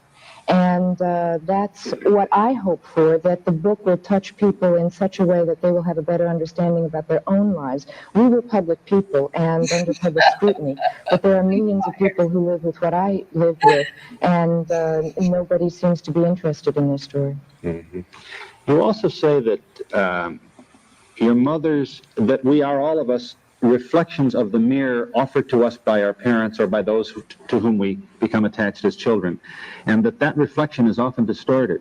Yes, particularly I think I've spoken to a number of people who work in the field of child abuse, who are experts, I'm not, but they say that particular children are so malleable, they want so much to please, they want so much for their parents to love them, and particularly the abused child who gets such a distorted image of themselves. In other words, if mommy and daddy beat me and I don't know what I've done wrong, there must be something bad about me, there must be something intrinsically wrong with me, and so the child becomes very guilty, and that becomes like a vicious cycle. The harder they try, the less they succeed.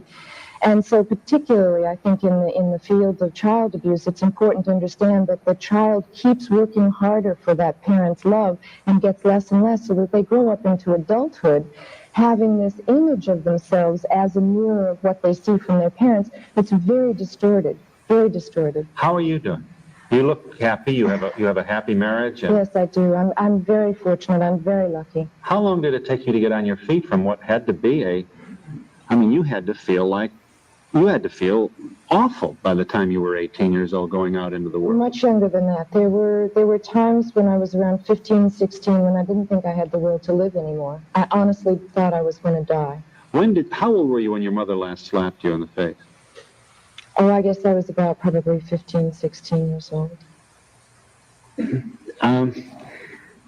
I was rather surprised that there was not a more vigorous attempt in the book to explain your mother's behavior through her own loveless childhood. It's touched on in the book. I have to explain also that my mother wouldn't talk about her past. She wouldn't tell us what had happened to her, so that the little information I had to put together like pieces in a puzzle. And the stories changed from time to time, so that I put everything in the book that she told me, everything that I knew about. But is it possible that your mother behaved this way? I don't mean to say we're all robots, but I wonder if you had been raised the way your mother had been raised. She lost her parents early, her father deserted her. I mean, she had a father who just took off, didn't come home. Then another man entered her mother's life, and she became attached to him, and he bailed out. You know what you're saying? I did have that same life. Very similar. But, very similar. Okay, well, my question is, if you had been raised as your mother had been raised, do you think you probably would have knocked your kids around too? I pray to God I wouldn't, but I think that you have to make some conscious choices. And I think that you have to understand that if you've led that kind of life, you may need professional help. You may not be able to stop that kind of behavior pattern by yourself. I went and got professional help, and I hope that other people will have the courage to do the same. Okay, let me just take a quick call here if we may. Is the caller there? Yes, I am. Go right ahead. Well, first of all, I'd like to say that I'm deeply disturbed and unhappy about this book. Millions of people in this country revere Joan Crawford, and this book is, I just don't know what to say about it. I would like to know why the book wasn't written before her mother died, first of all, and why did she put the title of the book, Mommy Dearest? There's a great deal of animosity in the title of this book. Why not Mother Dearest? You were a fan of Miss Crawford? Yes, I am. And I'm very upset by it. May I ask you just a couple of questions? Joan was amazing. Why should the lie be perpetuated? What do you mean? Well, why should we be deceived She says is the truth. Miss Crawford isn't here any longer to deny any of this. Oh, so you don't think it's true? No, I don't. You don't think that her daughter was hit over the head with a can of Bon Ami, that that sprayed all over her? Well, that's a possibility. Mothers do get mad. I mean, her mother could have done something like that once and regretted it all her life, you know. There's a passage in the book wherein Joan Crawford Stop it. cut all the roses in the backyard in the middle of the night. Rose garden, isn't it? She also sawed down a fruit tree. Well, that's her fruit tree, isn't it? I mean, I've done things like that. I have been mad, and the roses weren't taken care of by the children or something, and I've said, well, if you don't want to take care of the garden, then we'll get rid of the garden. They had a pony, and I said, well, if you won't take care of the pony, we'll get rid of the pony. I mean, mothers do that. That doesn't make you bad. I don't see why that should be traumatic. Christina Crawford commenting. Well, I first of all, I want to say that there is a difference between disciplining your children and abusing your children. It's a very fine line for many people, but it's something that I think that it's absolutely necessary to address ourselves to. We've had a philosophy, I think, for many years that children belong to their parents, that they are extensions of their parents, and that the parents have the right to do anything they please. And I think we have to rethink that. I think for both the parent and the child, it is vitally important to understand both people. Well, I understand that, but I mean, we have... Let me, you haven't read the book. No, I've been reading the excerpts in either Inquirer or The Star. And each time I read them, I get more crazy. I mean... All right, I know.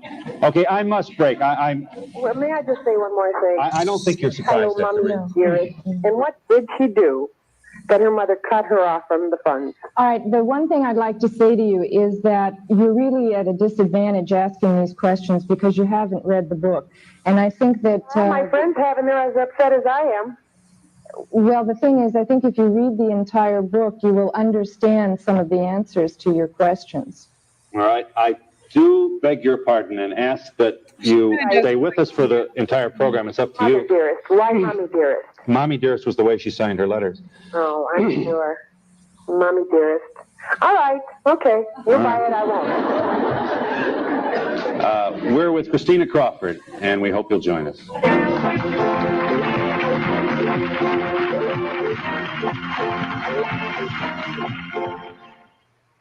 It seems to me that writing such a book would only increase guilt feelings and seem like a retaliation, something that I would feel guilty about. In other words, you'd want to forget it. Right. Can you, though? I never could if the whole world knew it. In other words, you'd be embarrassed that everybody knew it. That's right. You'd I want to think keep there's this. some things that are too Isn't it better, though, to get it out? I mean, if you hold it in, it's going to There's come out. always a few close friends you could tell without telling the world. That would be the way I'd feel about it. Uh-huh. Well, I think telling the truth is difficult under any circumstances, but I think what I said earlier was that basically I was a public person from the time I was about 2 years old, so that a lot of my life was already public information, and it was a fantasy. It had nothing to do with reality, so that what I did was tell my story and take the right to tell my story for myself. You know, when my kids were young, I can remember whenever I introduced them to the priest or my boss or somebody that I wanted to impress, I looked at him as if to say, don't pick your nose, you know. I mean, I think, don't we all do that? It sounds to me like you had a enormously exaggerated sense of that with your mother. Well, I think that it was exaggerated perhaps by the fact that we were both public people, so that we were not private people to begin with. It was. Didn't you really resent that being trotted out in your little pinafore all the time? A child only knows their own world. You don't have much to compare it to. So that I didn't really realize that the rest of the world lived very differently than we did until I was much older, 8, 9, 10 years old, when I got into school and saw other people and heard how other children lived. Mm-hmm. Yes. Ms. Crawford, you were talking about other people relating to you of a story that they've tried to tell or a cry they've come out with. Is this book something that you had thought about for a long time that you'd wanted to do and at some point had the ability to put it down on paper? Well, I thought about it on several different occasions at various times in my life, but I didn't feel that I had the personal perspective to write the book. And also, I didn't feel that the relationship with my mother, which is a focal point of the book, had in any way concluded or resolved itself. Your mother was in love with Clark Gable. And you suggest that he was only one of two men that she loved? Well, I think there were probably 2 or 3 men that she was unable to dominate, so that she had great respect for them, and I think a lifelong love for them for some of those very reasons. Why do you think your mother knocked you around like that? Why do you think she did? You're not going outside You the door admit she like loved that. you. Yes. Hey. And So you know your mother loved you. That's right. I don't know how you know, but I'll take your word for it. You know, it's hard to see that through this kind of I know it is. I know it is. But that's probably one of the most difficult things to understand about this book. You see, it would have been much easier, perhaps, if I could have said at any given point in my life, that's it, I can't take any more and I'm leaving. And a lot of people have asked me why I didn't do that. That was simply my choice. My brother had some different choices. He tried to leave. But those were my choices, and that's the way I dealt with it. You're at peace with the book, and did you expect this kind of attention? This is a national incident, this book. Yes, it is. I have been told that there has never been a book like this book, and it is touching people's lives in a way that was beyond anything that I had imagined, because I think it is written through the eyes of a child, so that what happens is people actually have an experience when they're reading this book, and they feel some of the helplessness that the child feels. They feel some of the frustrations that a child feels, and I think maybe for the first time as adults, they are able to look at some of the things that happened in their own lives. Now, if people are not used to doing that, that's going to upset them a lot. Yeah. You wonder how many doors you've opened for this. I don't know. You know what I mean? It's just the beginning, yes. Who else is going to write a book about Mommy or Daddy? Well, who else is going to start dealing with their lives? Who else is going to start having some insight into their own problems that they think are perhaps only personal? Who else is going to have the courage to go and ask for help? How many children are going to be spared? How many parents are going to rethink their own behavior and understand that the phenomenon is that most parents who are abusive were themselves abused, and they need help, they need understanding, they need the very things they're trying to get from their children, and their children can't give them. They're asking from the wrong people. You had a fallopian cyst, a growth tumor, and you were really very ill. You thought you were going to die. Yes, I did. And at the time, you were on Secret Storm, the CBS soap opera. Oh my and goodness. Obviously, I do love that hair. That hair is something else. Love is a tough one to gauge in someone else, really. Most things are, I guess. I don't know. I think just listening to, I think her mother was insane, but it sounds like she had the right intentions with her daughter, and she was, like the thing about like the meat, for example. She wanted her daughter to have all these minerals. She wanted her to eat like, the really get that iron and stuff into her body. She wanted her to be strong and healthy, and there's so many scenarios, that Christina described where like, her mother taking her out of a school where, she wasn't, guarded well, her mother's, it's like, even the thing about the dress, like that's psychotic, but you can also see that she's trying to teach her daughter a lesson there. It's not like she's acting out, the methodology is extreme, but, she seemed like an extreme person. So, I mean, I don't see that this person just had no love. It's just that they were misguided and had no real stable man around to like intervene or direct, You're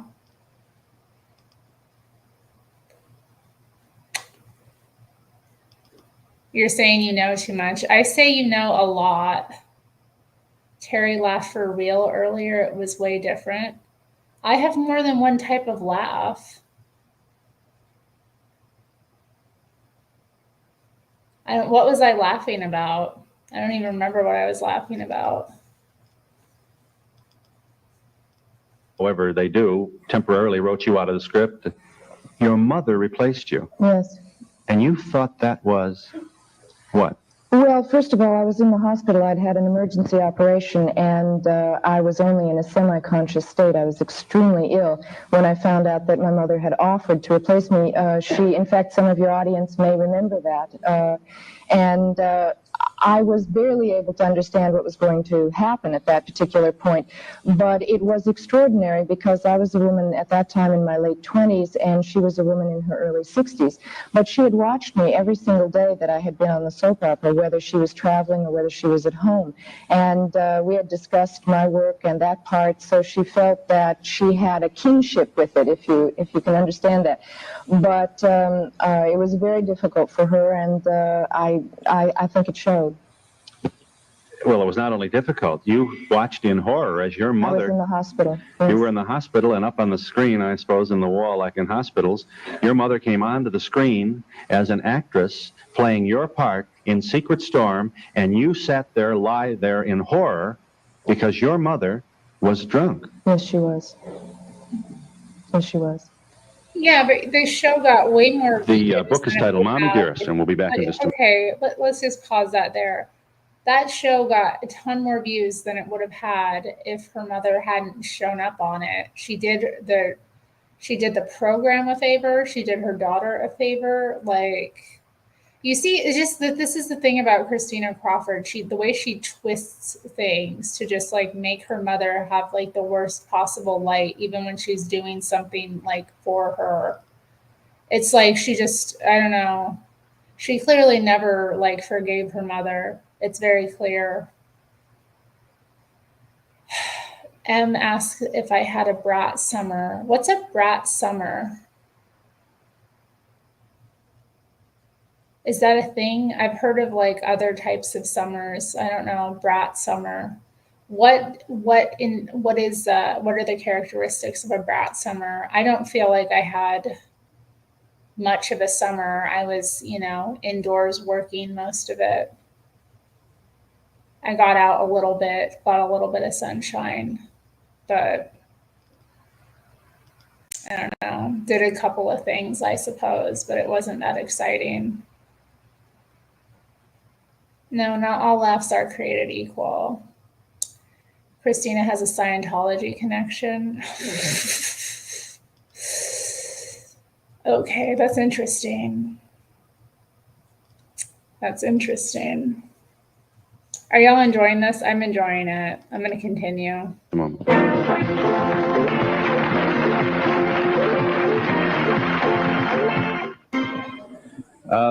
Christina Crawford is on the line. Hi.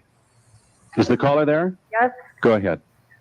When I was a teenager, friends of ours had a motel that was near Drury Lane. And when Miss Crawford was staying at this motel, I had to call after that other woman called and said she couldn't believe anything in that book. We were at poolside, and she came out, and we naturally got excited. There were a lot of stars that stayed there, and they were all very nice to us. Okay, we have very little time, okay? You'll get to your point. Very nasty to us and treated us like dirt, and we found out she was nasty to everyone at that motel. Nothing was good enough for her, and she was never happy. Mm-hmm. So I can believe everything that was in that book. It can't be a lie. Your mother was, the problem is your mother, like everybody, was not always nasty, right? No, everybody has two sides to them, and I think that's, in the book, those are the loving moments. Those are the moments that we shared together, and as a public person, my mother was capable of not only extraordinary friendship, but also great generosity and works of charity, but there were two different people. There was the public woman, and then there was the private woman. Mm-hmm. I thank you for calling. Yes. Hang on just a moment. Let me just think. Yes. Ms. Crawford, I understand your mother also has adopted 3 other children besides yourself. That's right. Has she abused all 4 of her children? Or are you the only one? Only 2 of us. Is there a reason why just the 2 of you and not the other 2? Or? Well, I don't know. Those reasons are hard to understand, but I do think that it had something to do with the fact that her life changed quite a bit after she adopted my sisters. They started boarding school very young, and also by the time they were 7, my mother had remarried, and her life had changed radically. She moved to the East, and she had a new career, and I think she had resolved some of those problems. Hello, I'd like to know what your mother's friends think of this book. I haven't heard from all of them, needless to say. I have seen quotes that have been attributed to some of them. I think the ones that knew her best understand the book best because they saw some of that for themselves. I think other people, quite honestly, are upset that I wrote the book. Yes. Miss Crawford, if your life was so bad, why didn't you leave when you got older? I tried to once. I tried to run away once. I didn't get very far. My brother tried to run away many times, and he was not successful. Our feeling was that the world in which we lived in was totally controlled by my mother. That was the impression that we had, and that there was no place for us to go. We had no relatives, and there were no authorities we could turn to. Yeah. Miss Crawford, do you think the fact that your mother drank too much had anything to do with the way she abused her children? Yes, I do. But alcoholism came later. It got worse later on, yes. Christine, you seem like a pretty together person, and I'm wondering if your brother was abused as much as you were, how has his life turned out for him? Well, I think my brother in some ways had an even more difficult time than I did because, of course, he was going to grow into a man and he had no father. So I think he's done a wonderful job with his life. I'm very proud of him and I love him very much. What's he doing now? He's a private person. He's married. He has a job. He has a family. That's great. Yes. Yes, Miss Crawford. I wanted to ask you about your brother. When he had the first child, didn't he come to the house to show it to your mother and she refused to look at it? That's right. And wasn't he strapped in his crib for many years after he was adopted? That's right. He was strapped in his crib or he was strapped in bed. Every night, yes. With a. It was like a harness. It was made out of canvas, and he was tied down to the bed so he couldn't get up. Put him on a leash. Yes. What were your sisters' reactions to this book, if they didn't go through this? Their experience of childhood was very different. First of all, there's 8 years difference in age between us, so that by the time I was, say, 10 years old, they were only 2.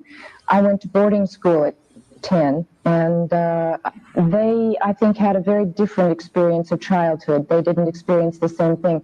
So I think in some ways it's difficult for them to understand what they never lived through. Do they believe it? I think so. Do you have any idea what your mother meant when she said, for reasons that are well known to them? I leave them out of my will. For reasons that are well known to them. Well, there are many possible answers to that. I think it was something that my mother held in her own mind. And further than that, I'm just not at liberty to discuss it because we are contesting the will.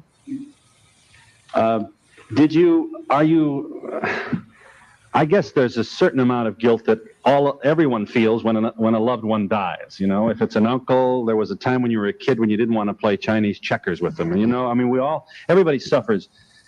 You must have had your own share, I assume, of little bitty guilt, huh? Or not? Well, I tried to think of that a lot when my mother died, and I can only say that I was very grateful because to the very best of my ability, I had done everything I could. You did not see her, however, for a protracted period of time prior to her death. That's right. She lived in New York, and she didn't travel very much in those days. And in fact, the last several years of her life, she barely left her own apartment.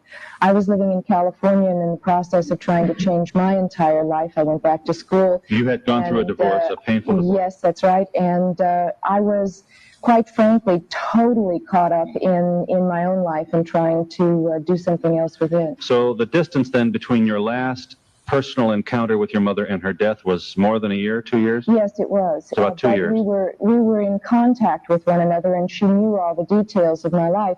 It's just that we didn't see each other. Mm-hmm. And the reason you didn't is both professional. You were in the West Coast. She was on the East Coast. You were dealing with your own pain and trying to figure out who you were. That's right. And what? You didn't feel up to... presumably these encounters would have been painful for you anyway, huh? Well, also, quite frankly, I just simply didn't have the money to make long trips. Most of the money that I had was going for my tuition. I was getting a master's degree at the time. Was there any time during the last 2 years when your mother tried to, you never call and do the guilt thing on you, or? No, I don't know a great deal about the last several years of my mother's life because she became, from what I understand, very reclusive. She didn't see her personal friends to any great extent, and I believe she was quite ill. Over here, Ms. I Crawford. would like to know, do Joan Crawford have any natural children of her own? No. No. All were adopted. And what age did she decide to write the book, Miss Crawford? Miss Christina Crawford? I was 38. Yes. 38. Your story seems like such a tragic one. Do you think that you could relive it through a 4-part miniseries, or if you were approached by Joseph A. Levine to do a movie or something like that? The rights have been sold to Paramount and Frankie Blondes. Will you be starring in it? No. Did any of your mother's husbands try to help you when they saw what was going on? My mother was only married for a brief time when I was a young child, for about 2 years, and not again until I was 15 years old. So there were no men there. No. As a mother, I think it's wonderful that you have shown such love for your mother, and good for you. Go ahead and write about her. Thank you. We enjoyed reading it. Thank you.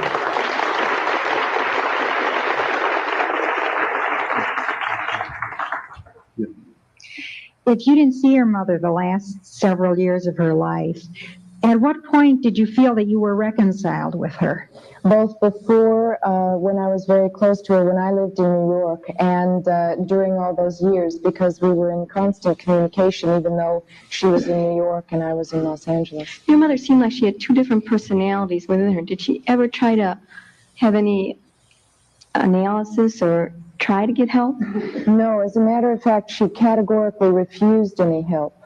She was a Christian Scientist, and the closest she came to a shrink would have been her That's interesting. teacher. Is that how the Christian Science faith identifies a person? Yes, practitioner. Reader.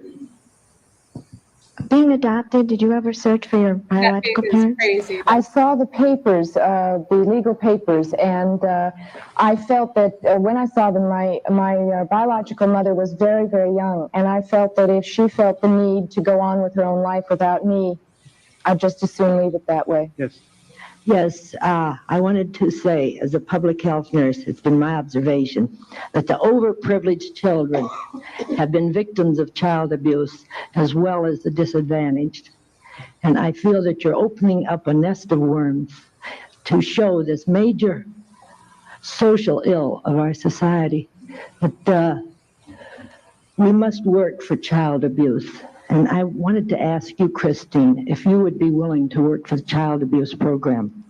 Of course, I've been approached in Los Angeles and in several other parts of the country. I am not an expert. You people, and I think you know what an incredible job you're beginning to do, are the experts, but I will do everything I can. Yes. Do your sisters feel that you and your brothers should be included in this bill? Are they sympathetic in your efforts to contest it? I would like to be able to answer your question, and I'm sorry I can't, because we are contesting the will, and I have to leave that unanswered. I'm sorry. Oh, now, see, I was going to ask another question, because according to what I read, they only were left a small sum according to her estate. Quite a bit. Was the bulk of it left to charity? Yes, that's correct. Okay. Okay, thank you. You went to one of the points you make is that the funeral was impersonal. Is that the word? Well, there was a funeral in New York that was more a memorial service. Then that was very private and very personal. Then there was a more public memorial service in New York and a very public memorial service in Los Angeles. Is it your view, as a result of the exposure that you've had and coming now, there will be people who will come up to you after this show probably and privately say, wait till I tell you what happened to me? Well, I think it's vitally important that people understand that now there are places to go and get help, because I hope that nobody will have to live through the kind of private nightmare that I did. There are places to get help. There are Parents Anonymous, there are social service agencies, and I hope that if people become aware of that, there are child abuse hotlines, maybe they'll begin to understand that there is a place to go for help. More importantly, there are people, millions of people, that must be wandering around with this terrible pain and guilt in their souls. and not able to get it out or talk about it? Or The astonishing thing is that the latest figures that I heard from the Department of Health, Education, and Welfare are that at any given time in this country, there are 1 million children suffering from child abuse. I'd like to, if you don't mind, I'd like to just read this paragraph here. Do you Go mind? ahead. The morning of May 10th, 1977, only one woman was with Mother. She arrived in the morning to relieve the other woman who had stayed the night. She realized that Mother had been through a very bad night, but was surprised at the clarity with which she spoke. There were only 2 of them in the room when the end finally came. The woman, realizing there was nothing more she could do, began praying. At first the prayers were silent, but as she realized how close the end really was, her prayers became audible. She was praying aloud, and Mother heard the words. My mother raised her head. The last coherent words from her mouth were, "Damn it, don't you dare ask God to help me." A few minutes later, Mother was dead. She really had awful, awful pain. Did you know how bad her pain was prior to researching for this book? Obviously, you interviewed the woman who was with her. I didn't interview her. She volunteered the information.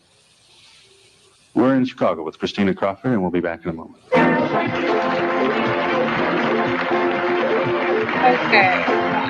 I've had enough of Christine's a Christian. I've had enough of this. So pulled up another video I wanted to take a look at. And then I think after this, I'm gonna head out here.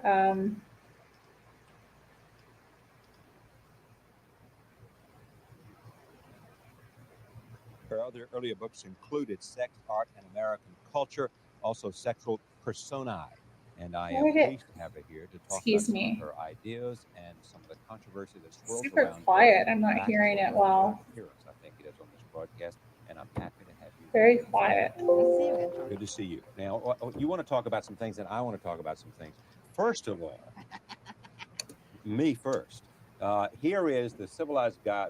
Here is Esquire magazine for February 1995, and guess what? Inside, Tim Allen talks tough with Hurricane Camille, with Camille Paglia. This came about because Tim Allen was on this program, and I asked him about your book.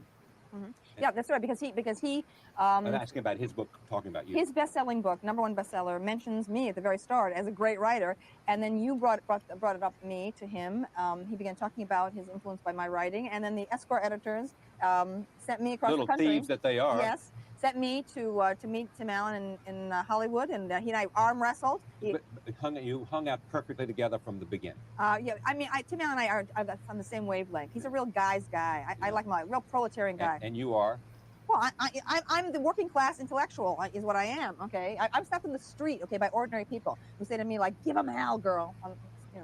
There's no other intellectual who has such recognition, face recognition as I do. Well, this is from 1995, Tomas. So I don't know if you're responding to the way she looks or what, or if you're talking about her in 2024. She's so Italian. She is very Italian. Yes. Those Italian women, don't get them started.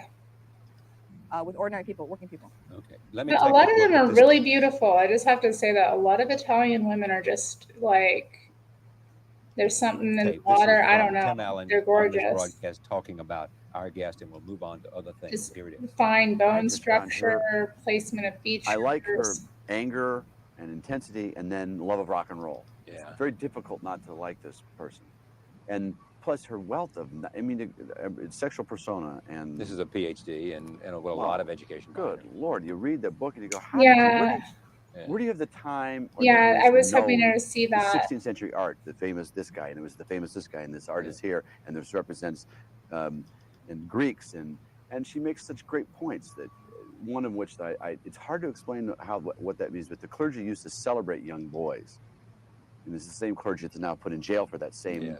And I don't know what that means, and I forgot the whole run of that. She said, she made me laugh about men, urinating on fires as their way to conquer nature. And she says women can't do that without severely burning their loins. And in the middle of this thing about it's not male bashing. She just says males traditionally have been these roles and women these roles, but it comes out that women have been a little smarter. They're a little bit more important. But she goes, on the other hand, she's typing her on her IBM laptop. Only men would think of making this. You know, she's very much like me. She'll go at both species, and it seems like the women are winning as they usually do. But then she goes, on the other hand, men have this capacity. She says the George Washington Bridge. Only a man would think of sinking a piling into the riverbed to conquer the river. Women would be dissatisfied with waving across, you know. Yeah. And sometimes it's true. She says that all art and culture are inventions of men. They did that. And I don't remember, I may be misquoting her, but she says, she's suggesting that maybe women would not have done that. That's not their realm. That's not in their interest level. They would have done something else. And some of it, I just find her fascinating. She's really taught me a lot.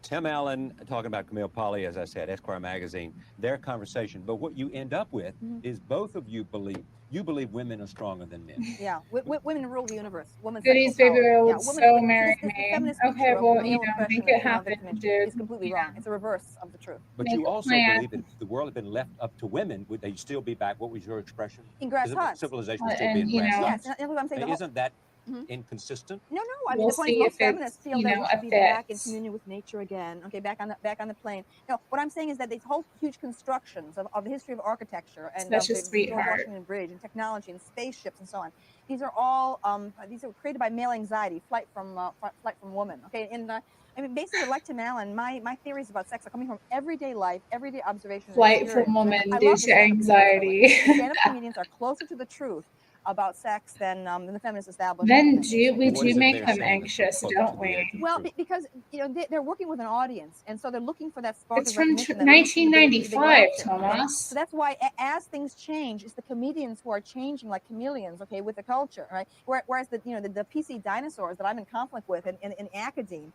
and in the literary establishment, in the feminist establishment, these people are like so passé. They're stuck with 25-year-old ideologies.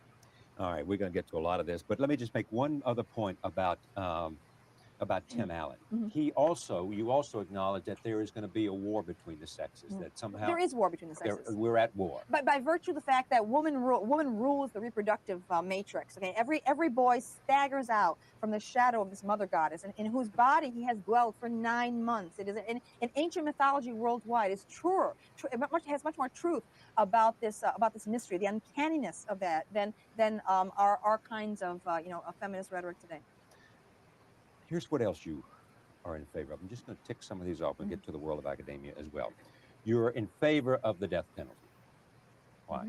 Well, I am a libertarian. In the new book, Vamps and Tramps, contains this main essay, No Law in the Arena, which details my militant 60s radical libertarian philosophy, which is that government must stay out of the private realm, and that government should stay exclusively in the public realm and should be minimal, should be very stripped down kind of a structure. And I'm saying, in effect, that I'm for unrestricted access to abortion, for legalization of drugs, even though I don't take drugs, for abolition of all sodomy laws, decriminalization of prostitution. Okay. At the same time, I'm saying that I see no inconsistency in being for the death penalty. When you say legalize all drugs, degenerate stuff. Okay. Legalize drugs and consistent with alcohol regulation is what I'm saying. Okay? All pornography is okay with you, including child pornography. Well, what I'm saying is that the public display of pornography can be reasonably restricted. That is, it should not be 95. I was 9. When you're coming out of a subway, a Christian person should not have to see, naked ladies. But those magazines should be available at the newsstand. Is what I'm saying. Okay. Now, the death penalty. I believe in the death penalty for extreme crimes, political assassination, serial rape, murder. Kill them, and that is my exterminate them. Now, I don't believe in rehabilitation. Okay, I believe in justice. I believe that the survivors should have a sense of justice as people are lynched in public. That's what I think. Well, but how do you determine the appropriate punishment? Well, I mean, I think the minute you start, I mean, it's so ridiculous. We've the way we sort of are victim-centered kind of criminology right now. We've there's. Women are sort of in this perpetual. Because you ask a question does not mean that you're centered on victim-centered. You say, what is the appropriate punishment on behalf of the state, on behalf of the victim, people who've suffered from the crime? Yeah. That's not to be victim-centered, is it? Well, I mean, I think that our courts are tied up, in appeals that go on and on and on for years. I don't believe in life imprisonment. I believe in execution for serious crimes. The swift and certainty of punishment. Yeah. You'd buy. Yeah. Okay, the other thing, while we'll go through this, because some of this is in this book here, you want to lower the age of consent for children? Yes, to 14, right. I mean, at 14, you could drive, drink, Well, vote. I don't know about that. I don't know about that. And therefore, any 14, kind of no. sexuality before at age 14 is okay with you. Statutory rape would not apply. What I'm talking about in my work is that I think what's happened after the Industrial Revolution, okay, is that there is a too long a gap between between puberty, when the body is sexually ready to mate, and the moment when you're considered an adult by society. And I think that our idea of adulthood has been distorted by ideas of bourgeois professional job readiness. Okay, Coming out of the industrial age. Coming out of the industrial age. Okay, so what I'm calling for is a total rethinking of our definition of childhood and adulthood. I mean, you know, Freud was 100 years ago talking about the about infantile sexuality, that the infant is already erotic from the moment it comes out of the womb. That doesn't mean a 14-year-old should be sleeping with a full-grown adult. A lot to say about that as well. I want to go down the list. Date rape, where you've been trying to tick off those areas in which you've become controversial. I've won on that. It's very clear that I've totally. How do we measure that you've won? Oh my God, the number of books that are out there. Okay, you know, Katie Royfe's book. I mean, the whole discourse in the media now has completely changed. Historians will know. Okay, in study. Okay, my seminal writings on rape in 1991. Okay, all my language, my terms, okay, are everywhere. Any public discussion of it, any news magazine, any newspaper, my language, the poly vocabulary is everywhere. I've won on that one. Okay. not so fast there, Natalia. I'm not sure you won on that. Oh, she basically, you say if a woman goes to a man's apartment after dinner and she is forced to have sex with him, A, she deserves it. No. What I'm talking about is B, that he. Oh, they really, my total victory are things like driving out from the They really love making it about that. They really love making any discussion around female self-preservation about you deserved it. They just love doing that, don't they? It is enraging that you try to discuss and talk to women rationally about protecting yourself and preserving yourself. And here we are. Oh, well, then you're just saying that she deserved it. No one is saying that. Jesus, stop it. What is wrong with you? Like, why are you going there? Nobody thinks you deserved it.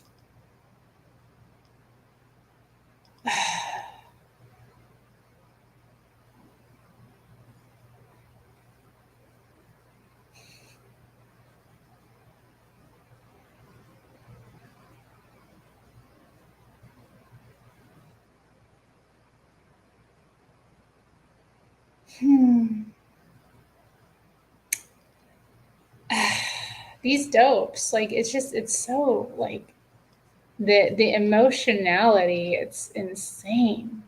You never hear anymore. No always means no. Rape is a crime of violence, not of sex. I mean, all those things are gone now. And people's idea now that women should bear equal responsibility for their part on a date. But no, that idea, the poly idea, that's very extreme. I admit that's extreme. Here's my idea. After the sexual revolution, after my generation went through, okay, so when I was young in the early 60s, nice girls didn't, okay? You know, you were a tramp if you did. So it was easy for us. We could say no, and we still would get the boys' respect. After my generation went through, look what we've bequeathed to the girls of the 90s. It's terrible. Well, what is now is that if a girl doesn't put out, she's 12 or 13 or 14, the guy will get it from the girl who's sitting next to her in class, okay? So it's terrible now. You don't know if you go on a date with somebody, is this girl religious? She's going to hold on to her virginity till marriage. Is she like someone who can be persuaded, or is she someone who just does it? Hey, party girl, she'll do it with 18 people. Okay, given the ambiguities now in the 90s, okay, what I'm saying is both parties must look at every day as a potential sexual encounter. I'm using the gay male attitude, okay? Gay men are adults about these things. For thousands of years they have been, okay? So I'm saying is you negotiate the idea of your sexual readiness or accessibility from the first moment you meet. So here's what I'm saying. I know this is radical, I know. I'm saying if you meet a stranger and you consent to go to that stranger's apartment on the first night, you have consented to sex. This seems to be perfectly reasonable, okay? If we follow the poly principle, there'll be no more misunderstandings. Well, I don't think that means that you can't rescind consent. I've changed my mind. Or like the next day, they run through a grievance committee, slap him on the hand. He was, when gay men start to have sex, they continue having sex. What is this girl suddenly like?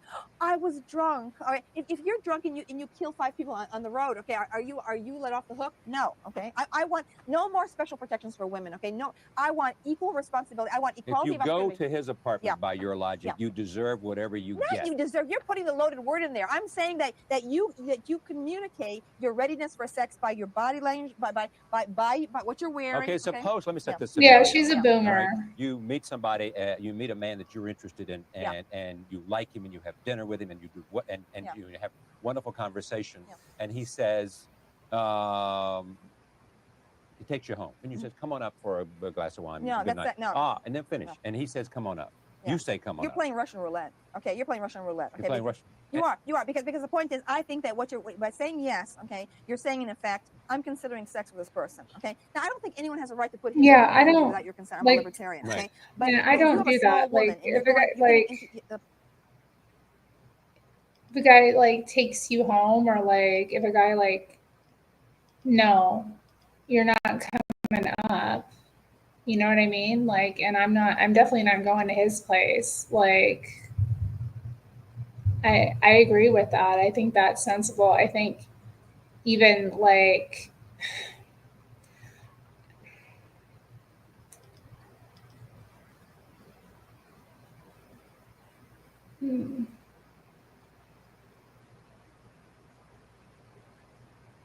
I don't know what Tomas is referring to. He said Terry may disagree. Can you explain what you're referring to that I'll disagree about?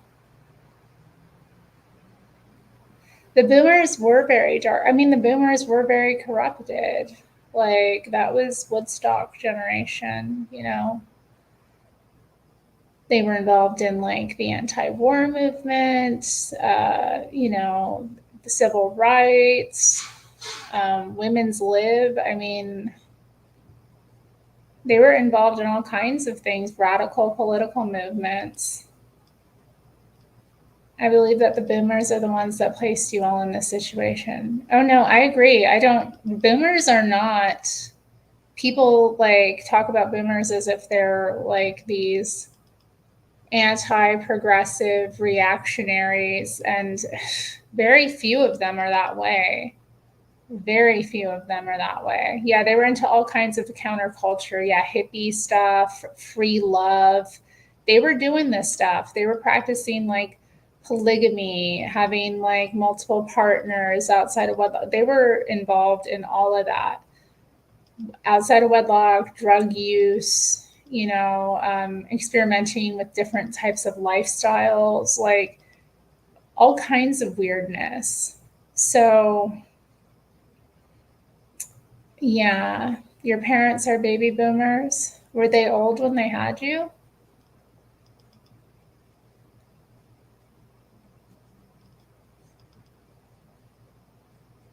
Well, anyway, yeah, a lot of new age stuff. It's all recycled. You know, there's nothing new under the sun. This stuff has been going on a long time. But yeah, the boomers society really shifted in their youth, and they were a big part of that because they were such a massive generation. Like they've influenced the culture since. You know, there hasn't been as big a generation. There's not been any time when that Americans produced as many kids. Your mom was 30 when you were born? Okay, so let me see. I'm doing my math. Okay.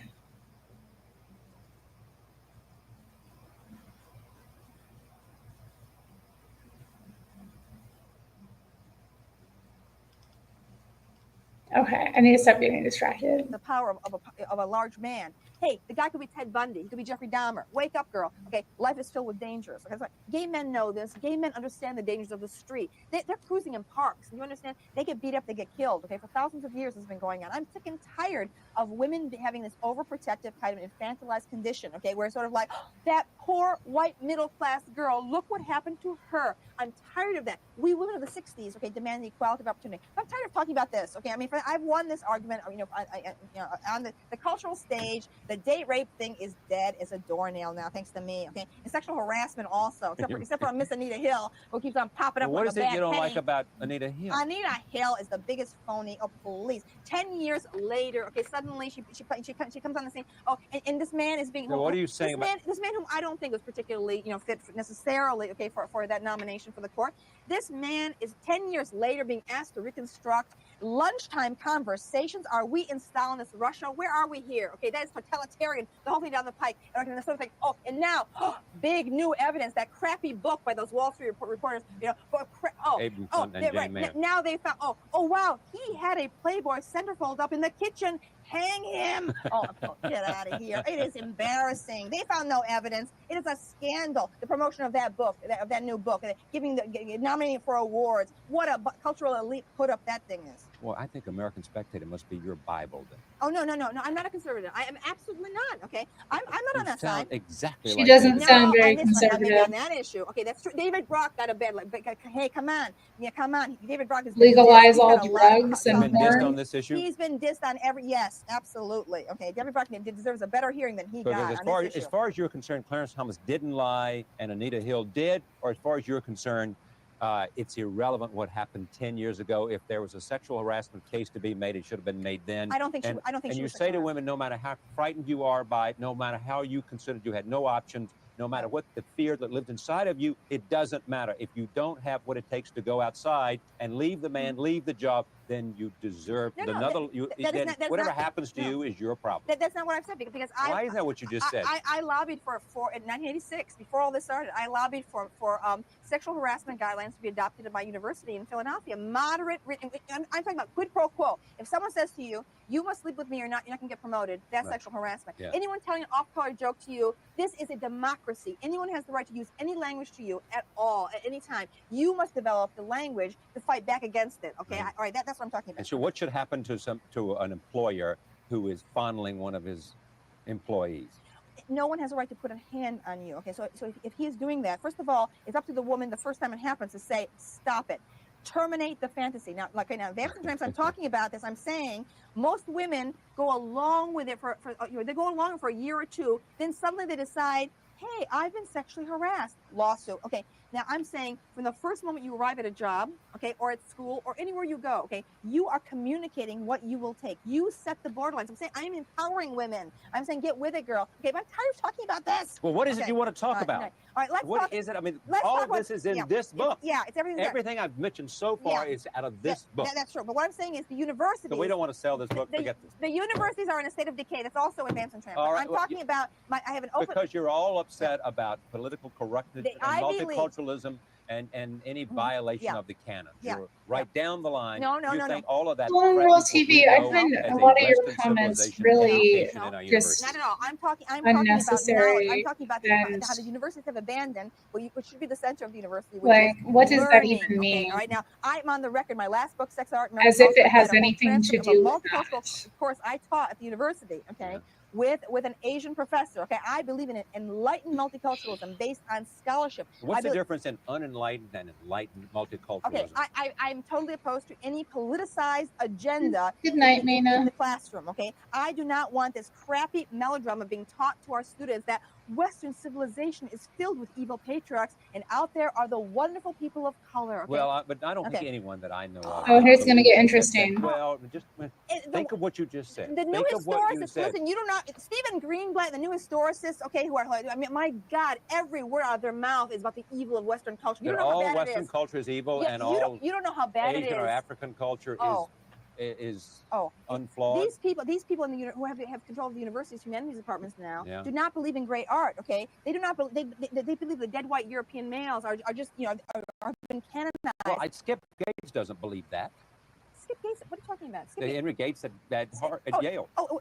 Skip Gates at Harvard. Okay. Harvard, I mean, I don't know him exactly talking about. I mean, his conversation. I mean, I respect him because he has really evolved in his thinking. I know, but his conversation is not exactly filled with references to Shakespeare, Sophocles, and Dante. Excuse me. Whereas my book, Sexual Personae, begins in ancient Egypt. Okay, and talks about what Western culture owes to Africa. Okay. All right. So I'm out there more as a scholar. Let's talk about your persona. Yeah. All right. All right. Yeah. Madonna. Yeah. I'm a great fan of Madonna ever since 1983-84. Okay, all right.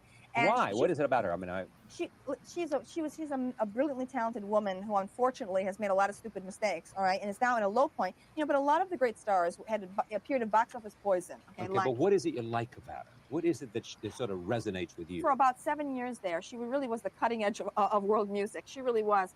And she loves Madonna, the Italian coming out again. For women, she managed to re-sexualize the Anglo-American female persona. She brought in a kind of Mediterranean sensuality into it. She brought porn. Mediterranean sensuality. Every new woman pop star these days has been influenced by Madonna. Unfortunately, her influence is so profound that people say, "Hey, we don't need her anymore."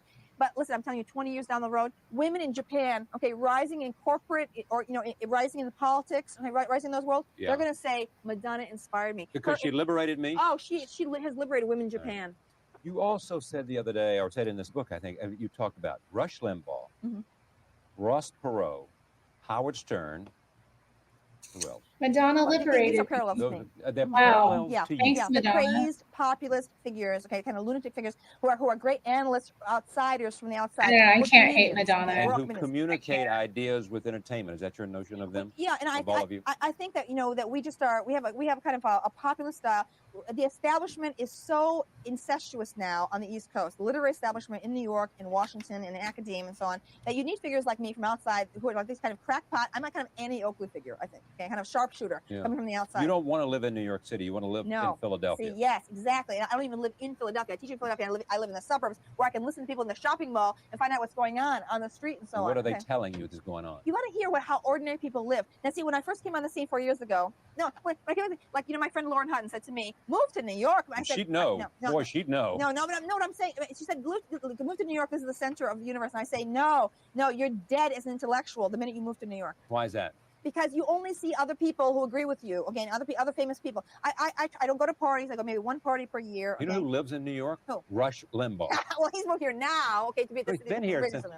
He's not invited to parties. Of course he is. Oh no, come on. Well, now more. Now a little more. I have seen Rush Limbaugh at Barbara Walters' house. Yeah, how's that? Yeah, a little more now. In the last year, it's true. It's true. It's true. In the last year, he has been. Rush Limbaugh. You accept him on the scene now. He has lunch at 21 or dinner at 21. But there was a period there up to fairly recently when he was really ostracized. Come on. I know I'm telling the truth. But here's the point: if people have been listening to Rush Limbaugh, not necessarily agreeing with him, they would have not been so shocked at the Republican sweep, which I've been predicting for years. People who are reading Polity for the last few years are not surprised at all about what happened. I've been warning. She's faster than Maze, actually, isn't she? She's way faster. Okay? We have spawned Newt Gingrich. Okay, we must take responsibility for it. Are you proud of it?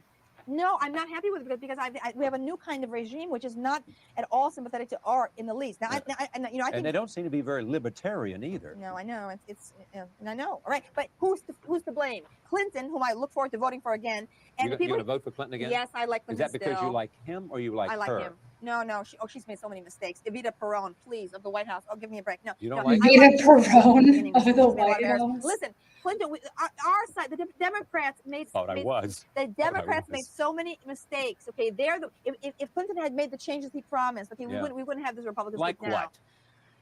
How could you? Healthcare reform? Is that what you want as a libertarian? That kind of healthcare reform? Number one, a stripping down of bureaucracy. I want like literally 60% of the bureaucracy everywhere to be fired. This includes academia. All bureaucracies in academia or anywhere else spawn more bureaucracy, and there has to be a period where you come through and have the guts to fire people. Did you once say that you are a woman with the soul of a gay man? Yeah. Impersonating a woman. Mm-hmm. That's right. Well, now in the new book, I've got a memoir of 4 of the 6 gay men who've had a huge impact on me. 2 of them are dead from AIDS. Right. And what is it about gay men that attracts you? It's amazing. I don't get along with lesbians at all. I get along with straight women and gay men. I don't get along that well. What about your love relationships? What are they with? Well, all the women that I've been involved with have had bisexual experience. In my current flame, Allison Maddox, I've been with almost 2 years now. She's a bisexual experience also. Are these monogamous relationships? I believe in monogamy. I'm Italian and very loyal. Oh yes. Oh absolutely. Oh my yes, absolutely. Yeah. And what would you do if you discovered? That's right, Italian women. I discovered otherwise. I would cry. Yeah. I would kill the other person. Right. I would always protect my lover. I would have a vendetta against it, the guilty other party. Give me the sense of Madonna. Yeah. Doesn't like you to say this, and I've met her but never had her on this broadcast.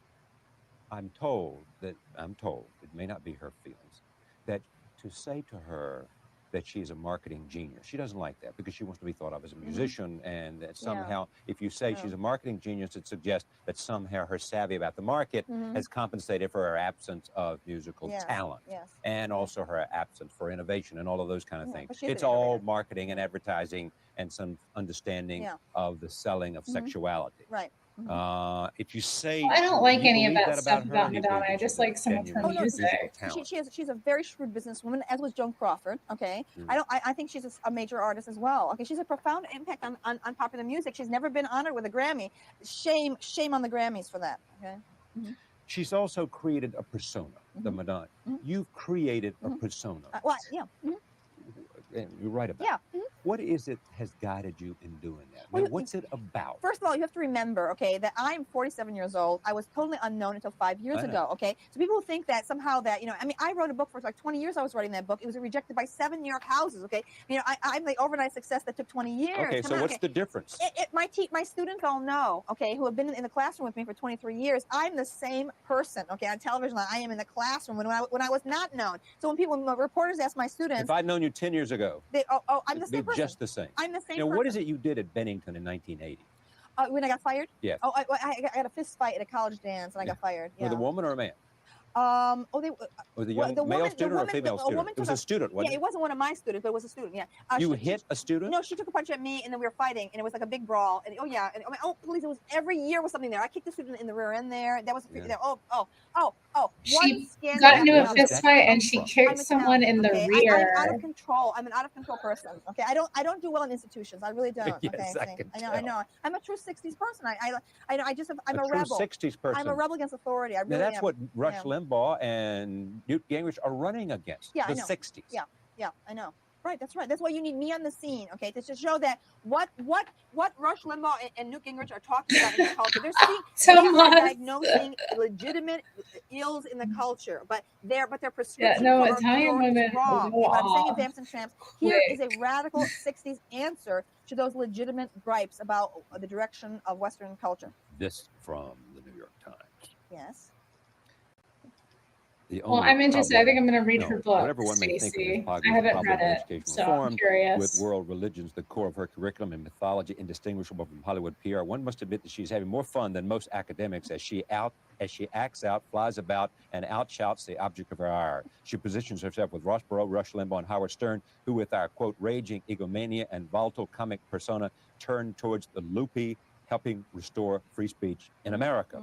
Comic, camp, outspoken, Polya throws an absurdist shoe into the ponderous wheels of academia. That's right. You like that? Agree with all of that? Absolutely. It's very important. And for me, I think most people from the 60s would agree with me that the spirit of fun and play that's crucial for any true creativity. Okay. Now let me this continues. The only problem is that Ms. Polya demands that we take her clowning seriously. Oh, well, this is from one of the professors at the Ivy League, okay, whom I've Yeah. kind of completely outflanked. Yeah, that's right. Okay. Richard L. Fisher, professor of English at the University. She does have nice hair. I like her hair as well. But Allen Ginsberg. I like gray hair on a woman. It's distinguished. Picasso, they would just sit on the floor and play with children. Okay, I'm like that. Okay, for me, life is play. You're 8 years old. That is the source. That is the source of real ideas. Okay, we have too many pompous fools. Okay, oh yeah, I'll read it to you guys. The great Zen masters, the great Hindu monks in old age play on the banks of the Ganges. I doubt she would be up for having children. Well, number one, I want to achieve massive reform in academia. That was the 60s mission. Okay, I mean, so far we failed because most of the 60s a lesbian Italian woman. Come on. I'm having a huge impact on the young. That's what people don't realize. Okay, young mean high school, young mean in college. The college age. I am liberating people to say again about art. I love that. Okay, I admire that. That is great. Okay, and so on. I mean, the culture has gone down the tubes. Here's my mentor, Harold Bloom, and I agree on that. However, Harold is older than me, and he dismisses popular culture. I'm a product of the popular culture of the 60s. I love rock and roll. I love television. I love movies. More than that, you want to be a shining star of popular culture. You love the lights, and you love the glare, and you love the megaphone. You what? I've been absorbed into it because that's my natural style. You see, the ease with which I've passed into popular culture comes from, mean, I look, when I started out, people think that I sought the media. For 1 year, Sexual Personae sold from Yale Press. My picture was not on it. I was unknown. There was no publicity, okay? Right. The media discovered me. I wasn't out there marketing myself, okay? And they began calling me up and coming to see me, okay? And they said, hey, she's a hoot. Go see her, like that, okay? That's right. Whatever I have earned as much as Madonna has, okay, and so forth. There's no big place. And I have now, of course, I'm associated with New York public, so you want to become I do like her Crook, energy. the most listened to what? Well, the thing is, I want to liberate. Characterize yourself. Self-characterize. I want to liberate young people to find their own voices, as much as like in the way Marshall McLuhan did for us in the '60s, or Ellen Ginsberg, or Norman Medium O'Brien. is the message. Yes, that's right. I'm the successor to Marshall McLuhan. There's no doubt. Not since Marshall McLuhan has there been such an I love academic her. who I am go the back and forth successor in the world to of Marshall scholarship McLuhan. and the world of Wow. media. Okay. Okay. Interesting. Charlie, you are speechless. No, I just want that to sink in. Yes. What women are heroines for you? Well, Saint Teresa of Avila, the great Spanish saint who totally reformed the convents and fought with the bishops and the Pope. Yeah. Annie Oakley is a great heroine for me. The young Katharine Hepburn, Yeah. all right? Dorothy Parker, Mary McCarthy. I loved them. There's just some new letters from between Mary McCarthy and who was it? Hannah Arendt. Hannah Arendt. Yes. That's right. Fascinating. Yeah. Which sort of suggests to you that had fax machines and telephones, we probably would not. Right. There are no letters left anymore. Exactly. Yes. Correct. Now, what's the stance in this thing? I mean, you're trying to tell us something here about physical force, or I am imitating Diana Rigg of the Avengers, who had a huge impact on me. And I have a knife strapped to my hip, you see, and a Marine Corps jacket there from the Army Navy store. And I'm saying this is the in-your-face feminism, the militant Amazon feminism of the late '60s that disappeared. It's become extinct, okay, as the Gloria Steinem brand of white bread, genteel, New York establishment feminism took over, okay? I belong. Remember Valerie Solanas, who shot Andy Warhol? Okay, yes. Right? Scum, Society for Cutting Up Men. I'm from that crackpot era of the late '60s. Okay, and that's why I look so weird. There are none of us that are left anymore. I don't think you look weird. Oh, I'm not weird. You mean why you? I seem weird. No, I seem. They say, what is she? Who is she? Why is she acting like that? Oh, that's nice. She thinks of herself in the same vein as Valerie Solanas. Dominic Dunn, L.A. and the O.J. Obsession, Murder and Gestad, The Enduring Draw of Evangeline Bruce, Rock and Roll, Bad Vibe, Warner Music, Charles Barkley. Now, Madonna loves male basketball players. Yes, you. Football is my fanatical sport. And in fact, you believe that women are deprived because they don't play football and understand football. Yes, but I believe if you want to make your way through the hostile workplace, you have to study football, offense and defense. I love football. I love it. I've learned a lot about how to tackle people. I've learned how to strategize, how to plan. Okay, if I were to play, if you say what position would I play? Have you ever played football before? No, I'm too small. But I would like to play. Here are the two positions. Yes, I thought so. I would play either free safety, because I'm like a free safety, roaming the field, following the ball, and whap, okay, out of nowhere. Or I would play tight end, okay, getting the ball over your shoulder and whap, knocking people down as you go over the goal line. Those are my positions. But nothing like the quarterback for you. That's a little sissy for you. Quarterback, effete, please. I played catcher in softball. How about in Deion school. Sanders? You like him? I love him. Love oh yes, him. primetime. Primetime Sanders. The quarterback is effete. I like that. Well, by the time this airs, will be over. I'm sorry, so we'll Dallas know. got excluded. She's so I love wild. Dallas. Her energy is it's fun. I could see why she got this is supposed to be the sex as much symbol. attention Tell me where as she did. sexuality is in America today. This is supposed to be the male sex symbol. That's why they gave Brad Pitt. Brad Pitt is Hollywood's ultimate sex symbol. Very retro. Very retro. And this is Rolling Stone magazine, and this is in fact. Isn't it Demi imitating Vanessa Redgrave? Demi Moore imitation. Vanessa Redgrave. She can't hold a candle to Vanessa Redgrave's great photograph. You're happy today? I'm happy today. Yes. I love Vanessa Redgrave. Until I manage to totally reform academia. It'll take another 20 years. How about in your social and well, my personal love life is flowering, absolutely flowering. Hard to believe. You met this young Alison lady Maddox. 2 years ago? Yes, Polly in Love. Yes, absolutely. Polly in Love. I know, hard to believe, isn't it? Is that going to be the next book, Polly in Love? I don't know. Great to have you back. All right, great to be here, Charlie. Thank you. Okay. We thank you for watching us and joining us this evening. Look forward to seeing you next time. See you then.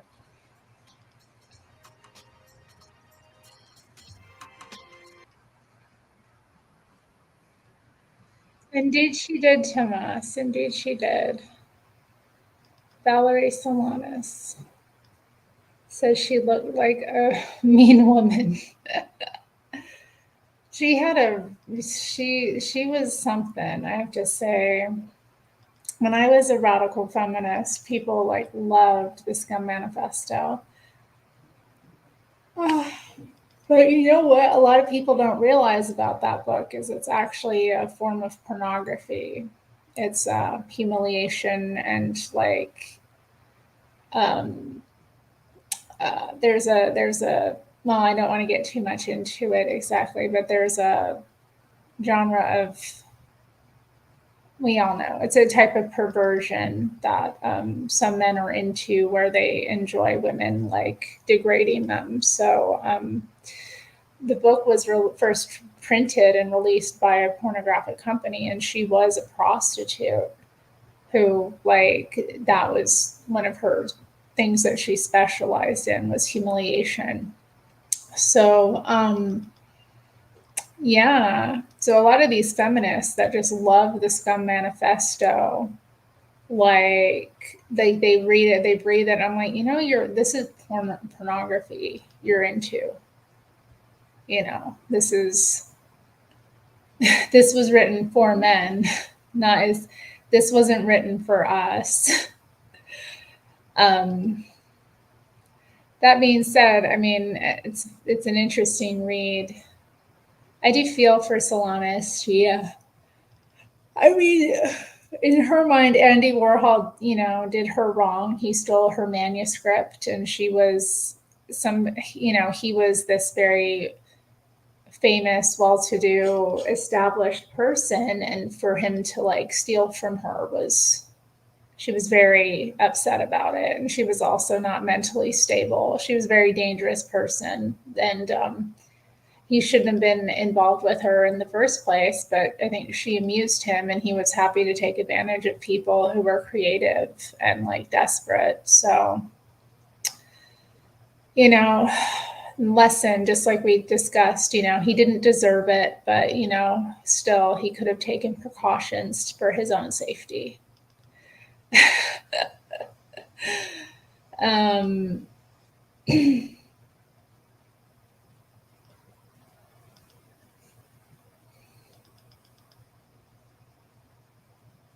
Oh my goodness, Point Fire, that's weird. How would he not know that? I mean, if he were that inexperienced with women, maybe, you know, if he had no like real experience with an actual woman, and if he, you know, maybe he could be fooled, but I don't know. It seems unlikely. But I don't know. I mean, that could be the case.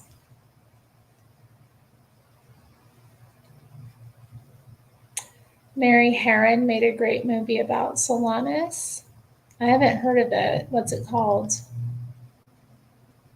Mary Herron.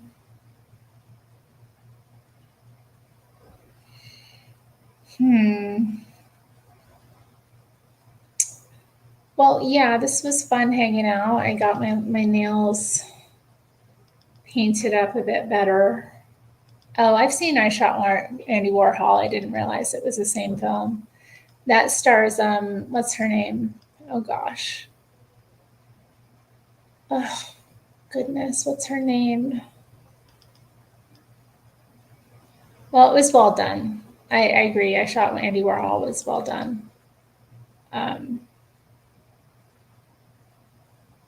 Yeah, she's very, very sad figure, honestly. It's sad that like feminists idolize her, you know, read her work without kind of realizing what they're really into and what it was about, you know. Lily Taylor, thank you. Oh, you think so, Tomas? That's a nice statement. He thinks that I am greater than Camille Paglia. Paglia. I think perhaps. I don't know though. In an interview situation, I don't think I would be as good as Camille. I think she's probably better at expressing herself, you know, more direct of a communicator, I should say, and a bit more animated and exciting to listen to. But thank you. I definitely, there are some things she believes really disturb me. Like the libertarian thing is quite, I don't know. Also, I think just living somewhere where they have decriminalized drugs to the extent that they have has been so just revealing, because, there was a time, I read about different arguments about that, how that would be a good idea, but it hasn't really been one here. And I also think it was just kind of done. They talk about like, we'll just, decriminalize drugs, legalize drugs.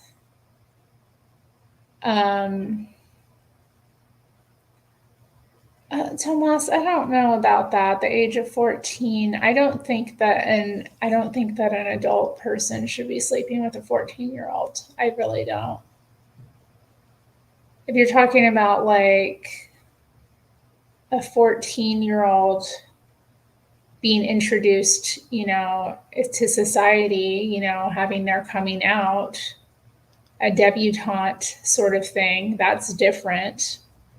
But I don't think that, I don't think it's in any way appropriate for a grown person to be considering a 14-year-old for a sexual experience. That's like, 14-year-olds are dumb when it comes to that, and I just don't think. I think if I had a 14-year-old at home and something like that happened, I would be, very, very out for the kill, because, I want to be protecting my child because they are still a child. And referring to responsibility and work.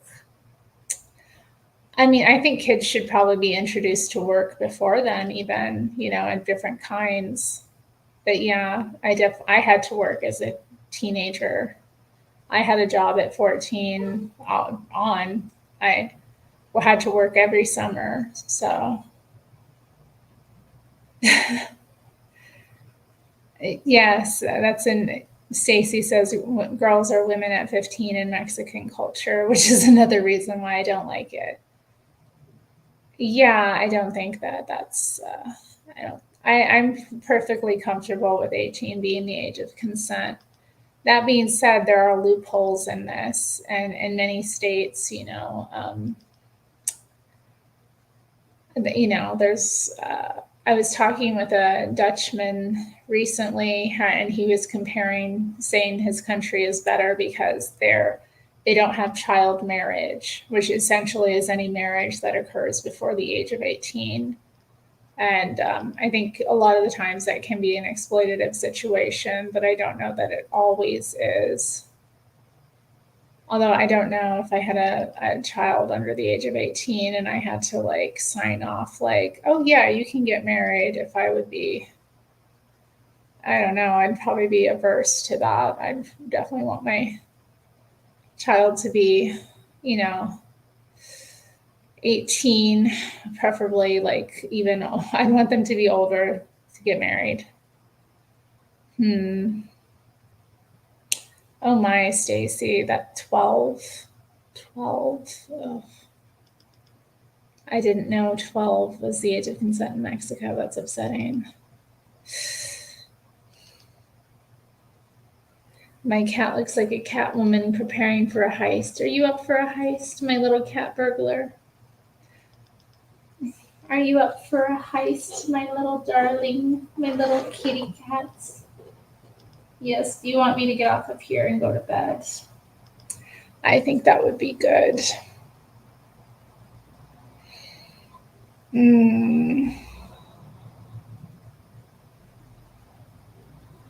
That's upsetting, Stacy. Well, that's not the law here, but unfortunately, there's a lot of lack of the law being enforced.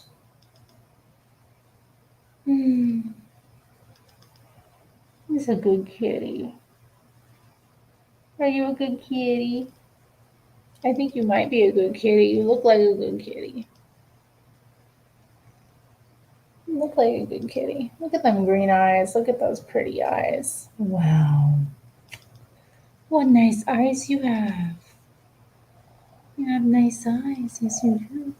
Look at them whiskers. They're perfect. Do you have perfect whiskers? No. You got perfect little whiskers. Oh, hey. Thank you, Samuel. Samuel sends us a super chat with provision for Nero. He loves the kitty. He's a very good boy. That's so good boy. Wow, there are some good kitties in this world, but you the best. There are some very good kitties in this world, but this kitty takes their cake. They don't make kitties that good nowhere. But somehow I found this kitty. Somehow this very good kitty came to me. Why I'm so lucky? Why I win the lottery? Why God give me such a good kitty? Huh? Why did all that happen? Why did that happen? Why are you so lucky you got me for a human? We won't tell them how I yelled at you earlier. Did I yell at you when I came in? I was being a B word, wasn't I? A mean human. Yes, I'm sorry. But you forgive me because you're so good. He's so good, he forgives me.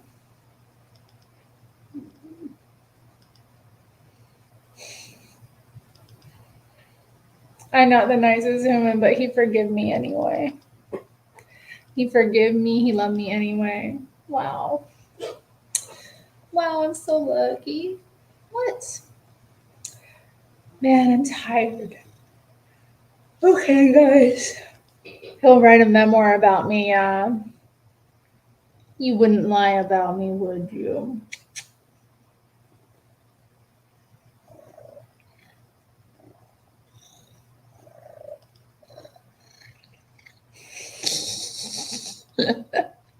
A tell-all. What will he call it? Human dearest. Human dearest. I'm not mean to you like that. You would like it if I gave you raw meat. You would like that raw meat. You'd be like, heck yeah. Oh, wow, that feel good.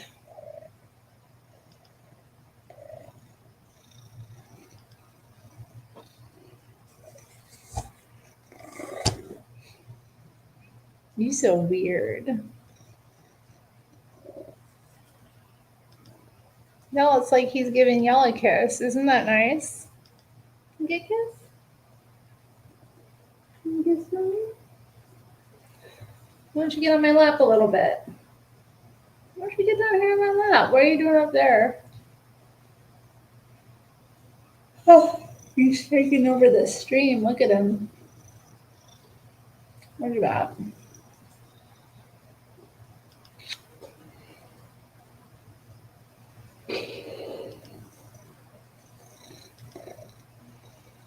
You have homies who lost their B card as teens to some 20-year-old women. Like 20 or like 20 something. I think like within 5 years is okay. Maybe. Yeah, I wouldn't see something like necessarily. I mean, I don't know. Actually, now that I say that, I don't know. How would I feel if like a 20-year-old was getting up in one of my 15-year-olds? I'd probably be really ticked, actually. Over 20. Look at them green eyes. Wow, look at them eyes. You don't like hearing that, do you? Oh, that's so pretty. So pretty eyes. So pretty eyes. Look at them pretty eyes. Your eyes better than mine. Look at them. That's it's also so weird to me, like with women, like what is the appeal of a teen boy in any like regard? You know what I mean? Like Look at that. You know what I mean? What is like, I can't fathom in my 20s why I would even want to be around a teenager, let alone do something with them like that. That's insane. Oh, it's a double. Yeah, he's given double eyes tonight. Thank you, Samuel. Samuel coming out the bat with another super chat, super sticker. They can be cute. I don't know. Team boys. Well, I don't know. It's criminal either way. I mean, you hear about these like female teachers who get busted and then have to go to jail. But why? It's so gross. I mean, I don't know. Teenagers are so irritating. I don't know why anyone would be interested in like being around them in any capacity, unless they had to be. I don't know. I shouldn't say that.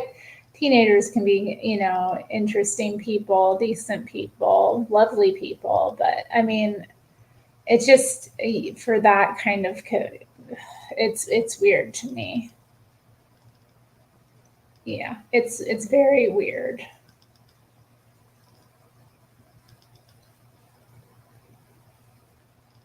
Grown men are similarly irritating. I think it does matter. I mean, I don't know. A teenager's like a child. You know what I mean? Like you were talking before, like a 15-year-old girl, like a woman in Mexican culture, a girl becomes a woman at 15. Like, I can't imagine like a 15-year-old boy, like, wow, Samuel, that is sick. Poor student. And the student's parents, they must have been like, so like, I mean, I can't imagine if some like art teacher hussy seduced my teen boy. I'd be like enraged. I don't know about y'all, but I'd be like out for blood.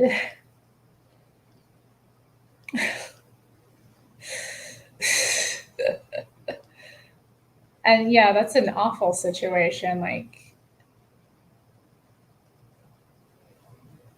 yeah, it is very emotionally abusive. And you find out like so many of these women are married too. Like they're married, they have kids, families of their own, and they're like doing this weird manipulation of a teen boy who's inexperienced, hormonal as heck, doesn't know what to do with all the,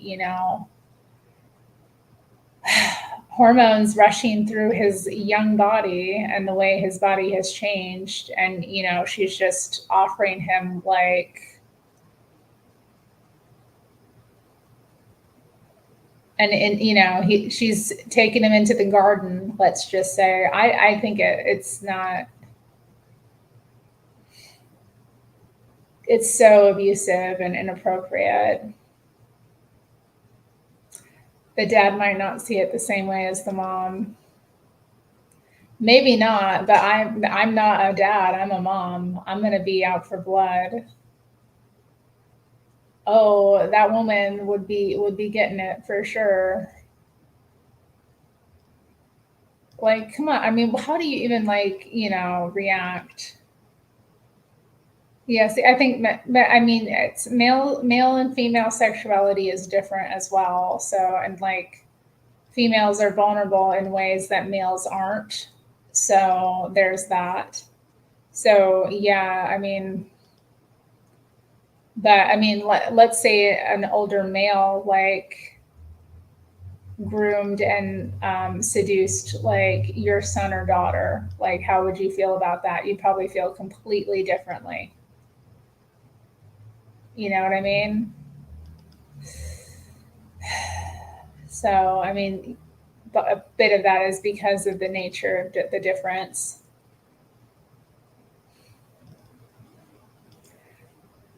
I don't know. I'd be out for blood.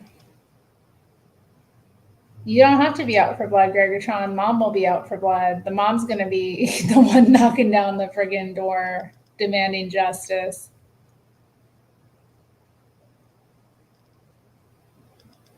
That's upsetting, Point Fire. I didn't know that. Does that, I mean, how underage are we talking here? Is that the same as being a PDF? I don't know. Well, guys, it's been fun. I'm glad we could, again, wrap up the stream with tales of minor abuse. That's, oh my, oh my. I'll tell Mom to calm down. Let me handle it. Yeah, you better handle it. And even if you do say that to her, once you go handle it, she's going to be leaving the house, driving over to that woman's house and knocking on the door and ripping her hair out and clawing her eyes out and causing a ruckus.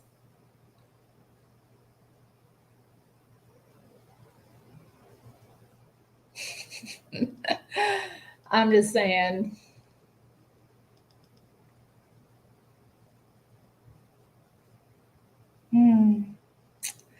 All right, guys. Yeah. Good night. This was fun. I know. Keeping it real goes wrong, Gregatron. I understand.